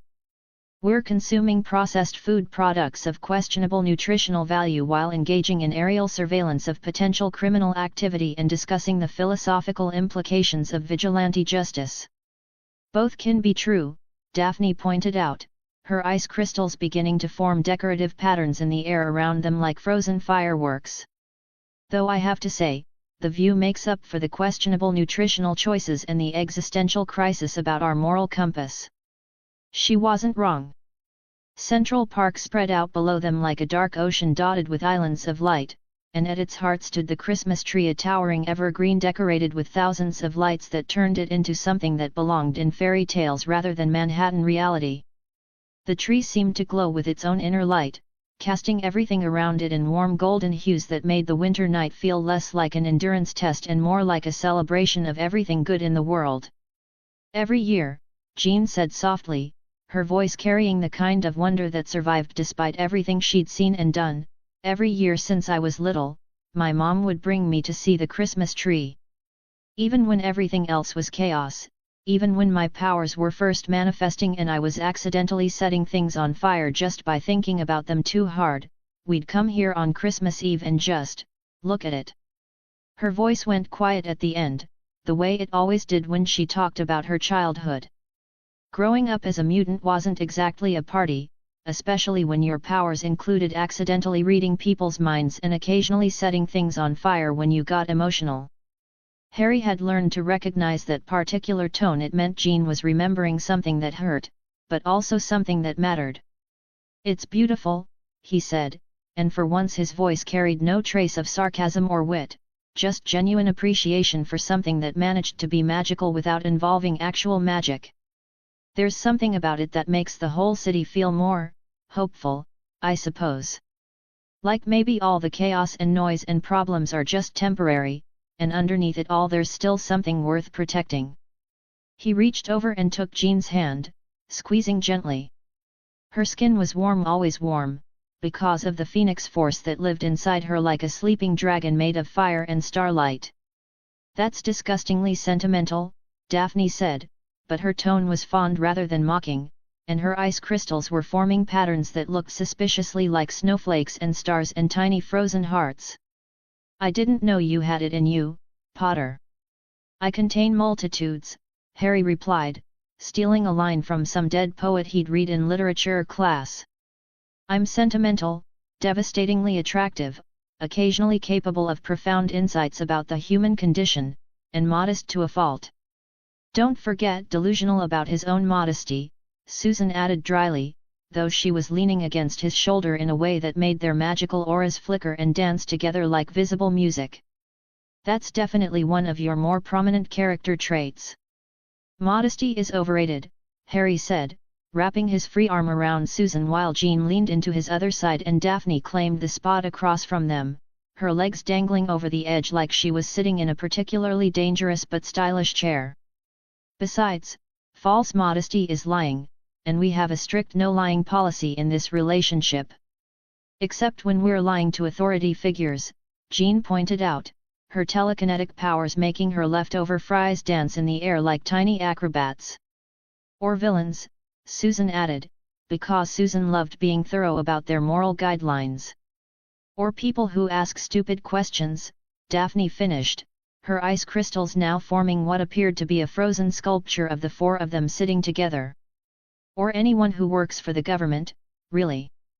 Or Logan when he asks if we've been practicing our combat training instead of making out in empty classrooms," Harry added helpfully. "We don't make out in empty classrooms," Jean protested, though her blush suggested that maybe they had, in fact, made out in empty classrooms. "We engage in strategic planning sessions that occasionally involve physical demonstrations of our emotional commitment." "Is that what we're calling it now?" Daphne asked, her grin sharp enough to cut glass. "I'll have to remember that for my diary." "Dear Diary, today I engaged in a physical demonstration of emotional commitment with my devastatingly attractive fiancé in the Transfiguration classroom." "You keep a diary?" Susan asked, because Susan's brain latched onto interesting details like a terrier with a particularly fascinating bone. "I keep detailed records of everything," Daphne replied primly. "Including all of Harry's most embarrassing moments, which I plan to use as blackmail material for the next 50 years. 50 years? Harry asked, mock-wounded. "That's all? I was hoping our marriage would last longer than that." "The marriage will last longer," Daphne said sweetly. But after 50 years, your embarrassing moments will be so numerous that I'll need to start a filing system. How romantic, Harry said, and meant it. This sitting on a building ledge with the three most important people in his life, eating terrible food and arguing about the proper documentation of his future embarrassing moments, this was what he fought for. This was what made everything else worth it. They sat in comfortable silence for a while, eating questionable fast food and watching the city breathe below them. It was the kind of moment that felt stolen from time itself, for teenagers suspended between earth and sky, between childhood and whatever came after, between the problems they'd left behind and the problems they hadn't met yet. Harry was just thinking that maybe, just maybe, they might get through one patrol without something trying to kill them, when the universe decided to remind him that optimism was for people who hadn't read enough mythology to know how these stories ended. Also, he really should have known better. Harry Potter and quiet evenings went together like gasoline and matches, theoretically possible, but usually ending in explosions. The meteor, or what looked like a meteor, streaked across the sky like a falling star that had gotten confused about its trajectory and decided to take a more direct route to the ground. It blazed green and silver and something that wasn't quite a color but more like the visual representation of cosmic wrongness, and when it impacted in the wooded area of Central Park, the sound was less like an explosion and more like reality having a small nervous breakdown. "Well," Harry said, already standing and brushing fast food crumbs off his armor with the casual grace of someone who had accepted that his life was basically one long string of increasingly weird emergencies punctuated by brief moments of happiness and fast food, "that's not ominous at all." "Meteors don't usually glow green," Susan observed, her analytical mind already shifting into crisis mode as she catalogued the ways this situation could go wrong and the various methods they might need to employ to prevent catastrophic outcomes. Green light in space-related phenomena typically indicates either copper compounds, which would be unusual in a natural meteor, or... Daphne prompted, her ice armor already beginning to form as her powers responded to her rising tension. The temperature around her dropped several degrees, which would have been uncomfortable if Harry wasn't basically a walking space heater thanks to his magic and his natural ability to generate body heat through pure teenage metabolism and righteous indignation. "Or it's not actually a meteor," Jean finished, her telekinetic senses reaching out to probe the impact site like invisible fingers testing the air for danger. Her expression shifted from curious to concerned to mildly terrified in the space of about 3 seconds, which was never a good sign when dealing with Jean Grey and her cosmic-level telepathic abilities. "There's something wrong down there," she continued, her voice tight with the kind of tension that meant the Phoenix Force was stirring restlessly inside her mind.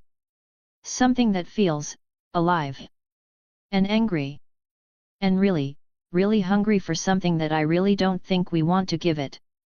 "Of course there is," Harry sighed, his magic already beginning to coalesce around him like crimson and gold lightning that crackled with barely contained power. "Because apparently the universe has decided that our first patrol needs to include mysterious alien encounters along with regular street crime and moral philosophy debates about the nature of justice." "Look on the bright side," Daphne said as they prepared to leap from the building, her ice crystals beginning to form the aerial pathway that would carry her toward whatever fresh nightmare was waiting for them in the park. "At least this time we know it's going to be weird from the beginning instead of discovering the weirdness halfway through when we're already committed to a course of action." "You say that like it's a good thing," Jean muttered, but she was already lifting them into the air with her telekinesis, her powers creating ripples in the night sky that looked like visible music played by an orchestra made of starlight and determination. "It is a good thing," Harry said, his flight magic kicking in as he matched her pace through the air, crimson and gold energy trailing behind him like the world's most dramatic cape. "Weird we can handle. We're practically experts at weird by now. It's the normal stuff that always catches us off guard. When was the last time we encountered anything actually normal?" Susan asked, her own flight powered by a combination of levitation charms and sheer stubborn refusal to let gravity win. "Define normal," Daphne replied, skating through the sky on her ice pathway like she was participating in the Olympics of aerial winter sports. "Because if you mean not involving magic, mutant powers, or things that shouldn't exist according to conventional science, then I think we're looking at never. The answer is never. That's what I thought, Susan said cheerfully. Just checking. They descended toward the park like avenging angels with excellent timing and questionable life choices, their combined presence turning the peaceful Christmas Eve scene into something that belonged in a much more action-packed holiday movie, the kind where the heroes were young and beautiful and probably doomed to either save the world or die trying. Harry was really hoping for the first option. They were approximately halfway to the impact site when a familiar red and blue figure swung into their path with the kind of timing that suggested either excellent coincidence or really persistent bad luck. "Okay, seriously," Spider-Man called out as he matched their pace through a series of web swings that made physics professors everywhere weep with professional envy. "Do you guys have some kind of supernatural trouble magnet? Because I've been patrolling this city for 2 years, and I've never seen this much weird stuff happen in one night." Harry grinned, even though the magical obscurement meant Spider-Man probably couldn't see it. The kid sounded like he was maybe 16, which made him practically ancient compared to their little group of 13 and 14-year-old vigilantes. Also, his voice had that particular quality that suggested he was from Queens and probably spent a lot of time making pop culture references that nobody understood. "It's a gift," Harry replied, his flight path taking him through a series of aerial maneuvers that were probably showing off but looked really impressive anyway. "We're naturally talented at finding problems that need solving and situations that need our particular brand of intervention." By particular brand of intervention, he means applying overwhelming magical force until the problem goes away or admits defeat, Susan clarified helpfully. "That's not true," Harry protested. "Sometimes we also use sarcasm and superior tactics." "What he means," Daphne said, skating alongside them on a pathway of ice that she was creating and dissolving in real time like some kind of winter sports prodigy with control issues, "is that we're magnets for chaos and we've learned to embrace it rather than fighting the inevitable." "Also," Jean added, her telekinetic flight creating ripples in the air that looked like visible music, "you're the one who followed us, Spider-Boy. So maybe the question isn't why we attract trouble, but why you're drawn to trouble magnets." "It's Spider-Man," he protested automatically, though his voice carried less irritation and more resignation, like someone who had accepted that this particular battle was already lost and he was just going through the motions. Harry snorted, which probably wasn't very heroic but was definitely honest. "Spider-Boy, you sound like you're maybe 16. That makes you barely older than us, and we're 13 and 14. You don't get to pull the age card until you're at least 18 and have figured out how to do your own laundry without turning everything pink." "I can do my own laundry just fine, thank you very much," Spider-Man replied with the kind of defensive tone that suggested he had, in fact, turned things pink at least once. "And I've been doing this superhero thing for 2 years, which is longer than, how long have you guys been doing this?" "About 6 hours, Jean said cheerfully. There was a moment of silence as Spider-Man processed this information. "6 hours, he repeated, his voice climbing several octaves. "You've been superheroing for 6 hours and you've already encountered 3 crimes, a desperate family situation, and an alien invasion. 4 crimes if you count whatever that thing in the park turns out to be," Daphne corrected. "And technically, it's only an alien invasion if there's more than one alien.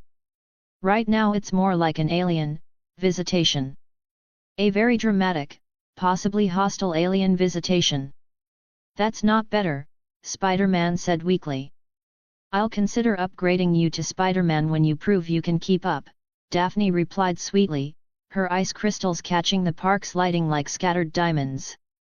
"Until then, Spider-Boy seems more accurate given your apparent lack of experience with proper alien encounter protocols."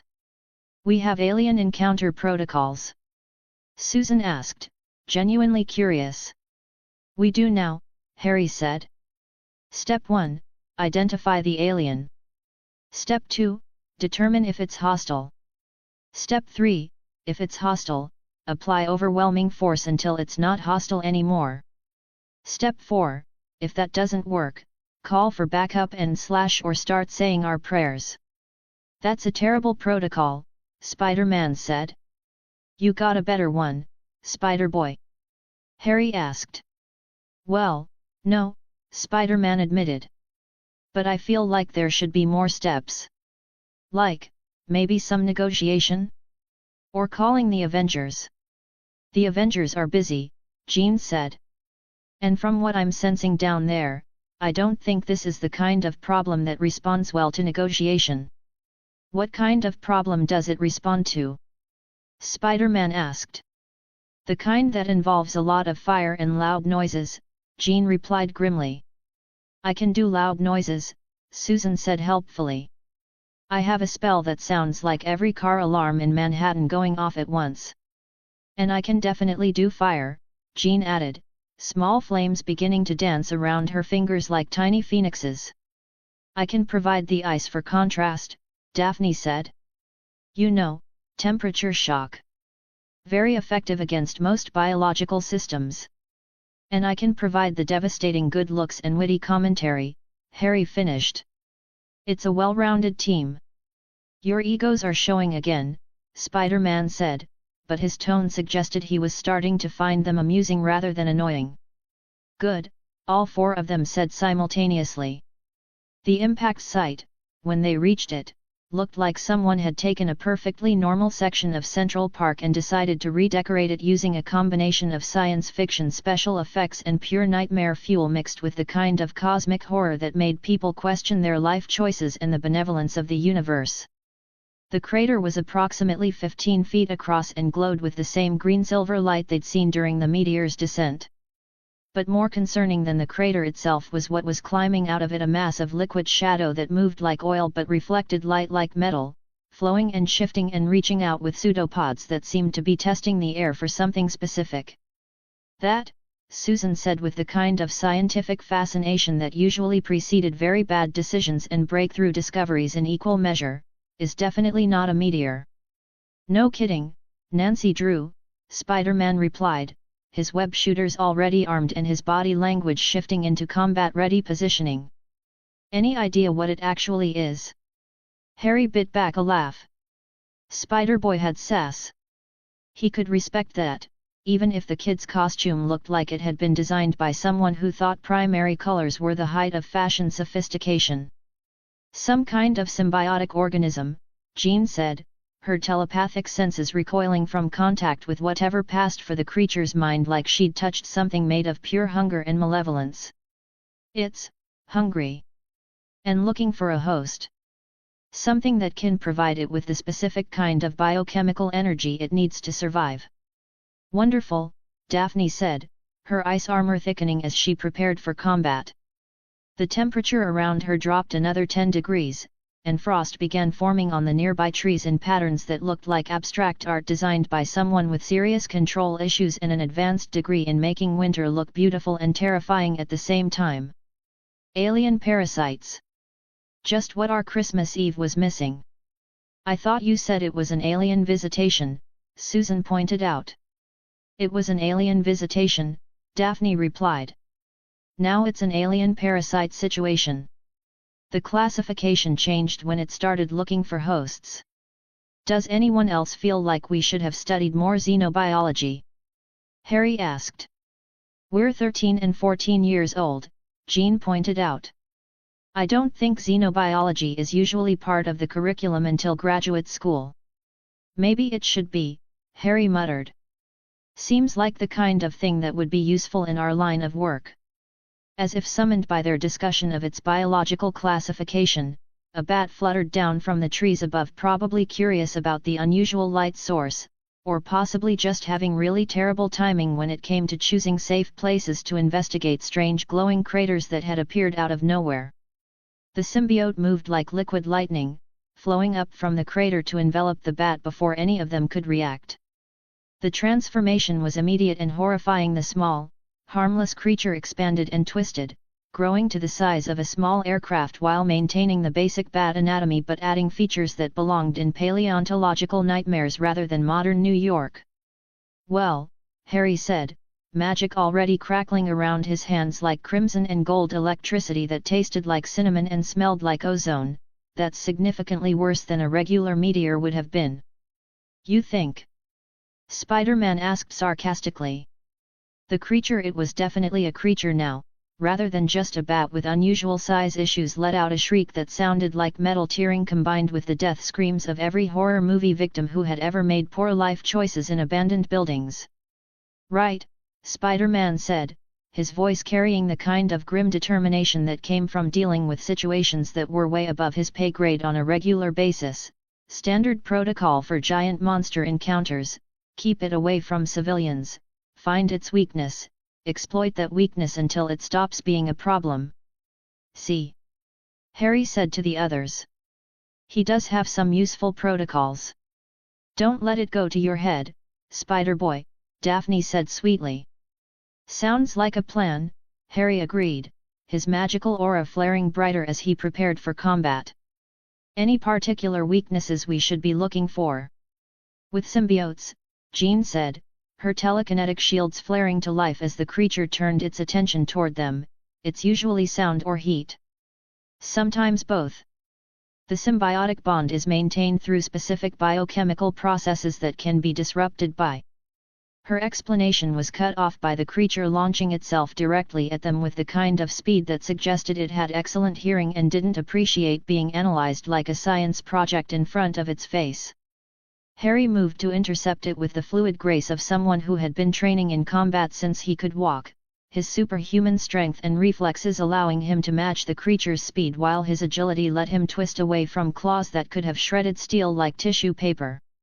His fighting style was a combination of magical enhancement and physical training that flowed like a deadly dance, each movement precise and purposeful and absolutely beautiful to watch if you were into that sort of thing and weren't currently worried about being eaten by an alien parasite.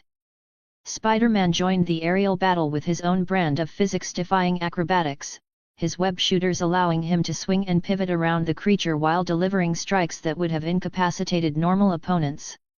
His spider sense, or whatever it was called, gave him reflexes that almost matched Harry's magically enhanced ones, and his web shooters were surprisingly effective at controlling the creature's movement. Not bad, Spider-Boy. Harry called out as he ducked under a swipe that would have decapitated him, then came up with an uppercut enhanced by enough magic to send the creature staggering backward into Daphne's waiting ice trap. You might actually be useful after all. Thanks for the ringing endorsement. Spider-Man shot back, using his webs to swing around the creature's head and deliver a kick that sent it stumbling toward where Jean was building up what appeared to be enough fire to melt a small building. Really feeling the team spirit here. That's because we're bonding through combat, Harry explained, dodging another swipe and retaliating with a blast of magical energy that lit up the park like a fireworks display. It's very therapeutic. Really builds trust and camaraderie. Is this really the time for psychological analysis? Susan called out, her wand already working on what sounded like the world's most complicated sonic spell. There's always time for psychological analysis, Harry replied cheerfully, grabbing the creature by what might have been its wing and using his superhuman strength to slam it into the frozen ground hard enough to crack the ice. Multitasking is a valuable life skill. You're insane, Spider-Man said, but his tone suggested he was starting to enjoy himself despite the mortal peril and alien parasite situation. Thank you, Harry said. I try. Together, Harry and Spider-Man created a whirlwind of motion that kept the creature's attention focused on them while the others positioned themselves for more strategic attacks. Harry had to admit, the kid was good. His combat instincts were solid, his acrobatic skills were impressive, and his ability to maintain a running commentary while fighting for his life was almost as developed as Harry's own. Now would be good. Harry called out as he twisted away from claws that missed his head by inches, his voice carrying the kind of calm focus that came from being comfortable in situations where one wrong move meant becoming monster food. Jean's pyrokinetic abilities flared to life, sending waves of intense heat toward the creature that made the air shimmer like a mirage in the middle of a desert. The Phoenix Force stirred inside her, lending its cosmic power to her flames until they burned hot enough to melt steel. The effect was immediate and dramatic. The creature let out another metal-tearing shriek and recoiled from the flames like they were made of pure agony and existential dread.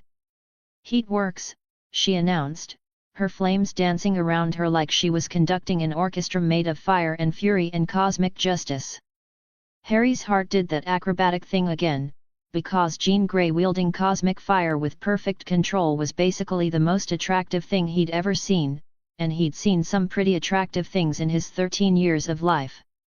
"Sound too," Susan added, her wand producing a noise-making spell that sounded like every alarm, siren, and emergency broadcast ever created had been combined into one auditory nightmare designed by someone who hated ears and the concept of peaceful silence.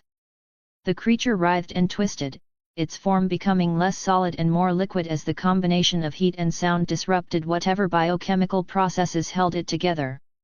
"Keep it up!" Spider-Man shouted, his webs allowing him to swing in close enough to deliver physical strikes while staying mobile enough to avoid retaliation. "It's working. Whatever you're doing, keep doing it." "We're being awesome," Harry called back. "It's what we do." The creature made one last desperate lunge toward Jean, probably recognizing her as the primary threat to its continued existence, but Harry intercepted it with a tackle that sent both of them tumbling across the frozen ground. His strength allowed him to grapple with something that could have torn apart a small building, while his speed kept him ahead of claws and teeth that were designed to turn living creatures into easily digestible nutrients. "Marauder!" Jean's voice was sharp with concern, and her flames flared brighter in response to her emotional state. The Phoenix Force stirred restlessly inside her mind, ready to emerge if Harry was in serious danger. "I'm fine," he called back, using his magic to bind the creature's limbs while Daphne's ice began to coat its extremities in layers of frozen armor that probably weighed more than a small car. "Just keep doing what you're doing. And maybe hurry up a little." "Hurry up?" Susan asked incredulously, her sonic spell reaching frequencies that made windows vibrate 3 blocks away. "I'm literally producing sound waves that could shatter glass, and you want me to hurry up?" "I want you to produce sound waves that could shatter this thing," Harry replied, wrestling with what felt like a very large, very angry, very slimy octopus made of pure hostility and bad intentions. "Preferably before it decides to eat my face." "Working on it," Susan called back. Daphne's cryokinetic powers flash froze the creature's extremities, limiting its mobility while Jean's flames and Susan's sound barrage continued their assault on its biochemical integrity. The combination was devastating. Within minutes, the creature had dissolved back into the liquid shadow state, then further into what appeared to be harmless puddles of metallic goo scattered across the crater site like spilled motor oil with delusions of grandeur. "Is it dead?" Spider-Man asked, his breathing heavy from the combination of aerial combat and adrenaline and probably the realization that he'd just helped 4 teenagers defeat an alien parasite on Christmas Eve. "It's dispersed," Jean said, her telepathic senses probing the remains like a cosmic-level metal detector looking for signs of hostile consciousness. "I can't sense any coherent consciousness or unified life force. The symbiotic bond has been completely disrupted." "Good," Harry said, dusting off his armor and checking for damage to both his costume and his pride. "Because that was significantly more excitement than I was expecting from our Christmas Eve patrol." "At least it's over," Daphne said, her ice powers beginning to melt the frozen battlefield back to something that resembled normal park landscaping instead of the aftermath of a winter sports competition designed by people with anger management issues. "Yeah," Spider-Man agreed, though his posture suggested he was still on high alert and probably would be for the next several hours. "Well, thanks for the backup. That could have gotten ugly if I'd tried to handle it alone." "Could have gotten ugly anyway," Susan pointed out practically. "Teamwork makes everything easier, even interdimensional monster fighting and alien parasite disposal." "Speaking of which," Harry said, "you're not terrible at this, Spider-Boy. Consider yourself provisionally approved as non-annoying backup when we inevitably encounter more situations like this." "It's Spider-Man," he protested, but his tone carried more humor than irritation and maybe just a little bit of pride. "And thanks," I think. Don't let it go to your head, Daphne said sweetly. Marauders' standards are remarkably low when it comes to approving new team members. Hey! Harry protested. My standards are perfectly reasonable. I just believe in giving people a chance to prove themselves before I write them off as completely useless. How magnanimous of you, Jean said, but she was smiling as she said it, and the Phoenix Force had settled back into dormancy now that the immediate threat was over. I am magnanimous, Harry agreed. Also devastatingly handsome, remarkably humble, and surprisingly good at alien parasite disposal. I'm basically the complete package. The complete package of what? Susan asked innocently. Awesomeness, Harry replied without missing a beat. Pure, concentrated awesomeness in a 13-year-old package with excellent hair and superior combat reflexes. And such modesty, Daphne added. I'm practically a saint, Harry said. They parted ways at the edge of the park, Spider-Man swinging off toward whatever other criminal activities might require his attention, while the 4 members of MageX made their way back to their building ledge to finish their interrupted Christmas Eve meal and probably process the fact that they'd just fought an alien parasite after eating McDonald's. You know, Jean said as they settled back into their positions overlooking the Christmas tree, for our first patrol, that went pretty well. 3 successful crime interventions, 1 life saved, 1 alien symbiote defeated, and minimal property damage. Plus we made a new ally, Susan added, unwrapping the remainder of her food and discovering that it was now completely cold. Spider-Man seems like he could be useful in future encounters. Spider-Boy, Daphne corrected with a grin that suggested she had no intention of letting that particular nickname die anytime soon. I think we can officially call this a successful evening, Harry declared, raising his drink in a mock toast. To MageX, to fighting crime, and to Christmas Eve adventures that don't end with anyone getting eaten by alien parasites. They clinked their drinks together and settled back to enjoy the view, the adrenaline from their encounter beginning to fade into the kind of satisfied exhaustion that came from a job well done and problems successfully solved. None of them noticed the tiny drops of metallic goo that had somehow attached themselves to their costumes during the battle, drops so small they were invisible against the complex patterns of their armor and clothing, drops that were already beginning to burrow through fabric and into skin with the patience of organisms that had evolved specifically to be undetectable until it was far too late to stop them.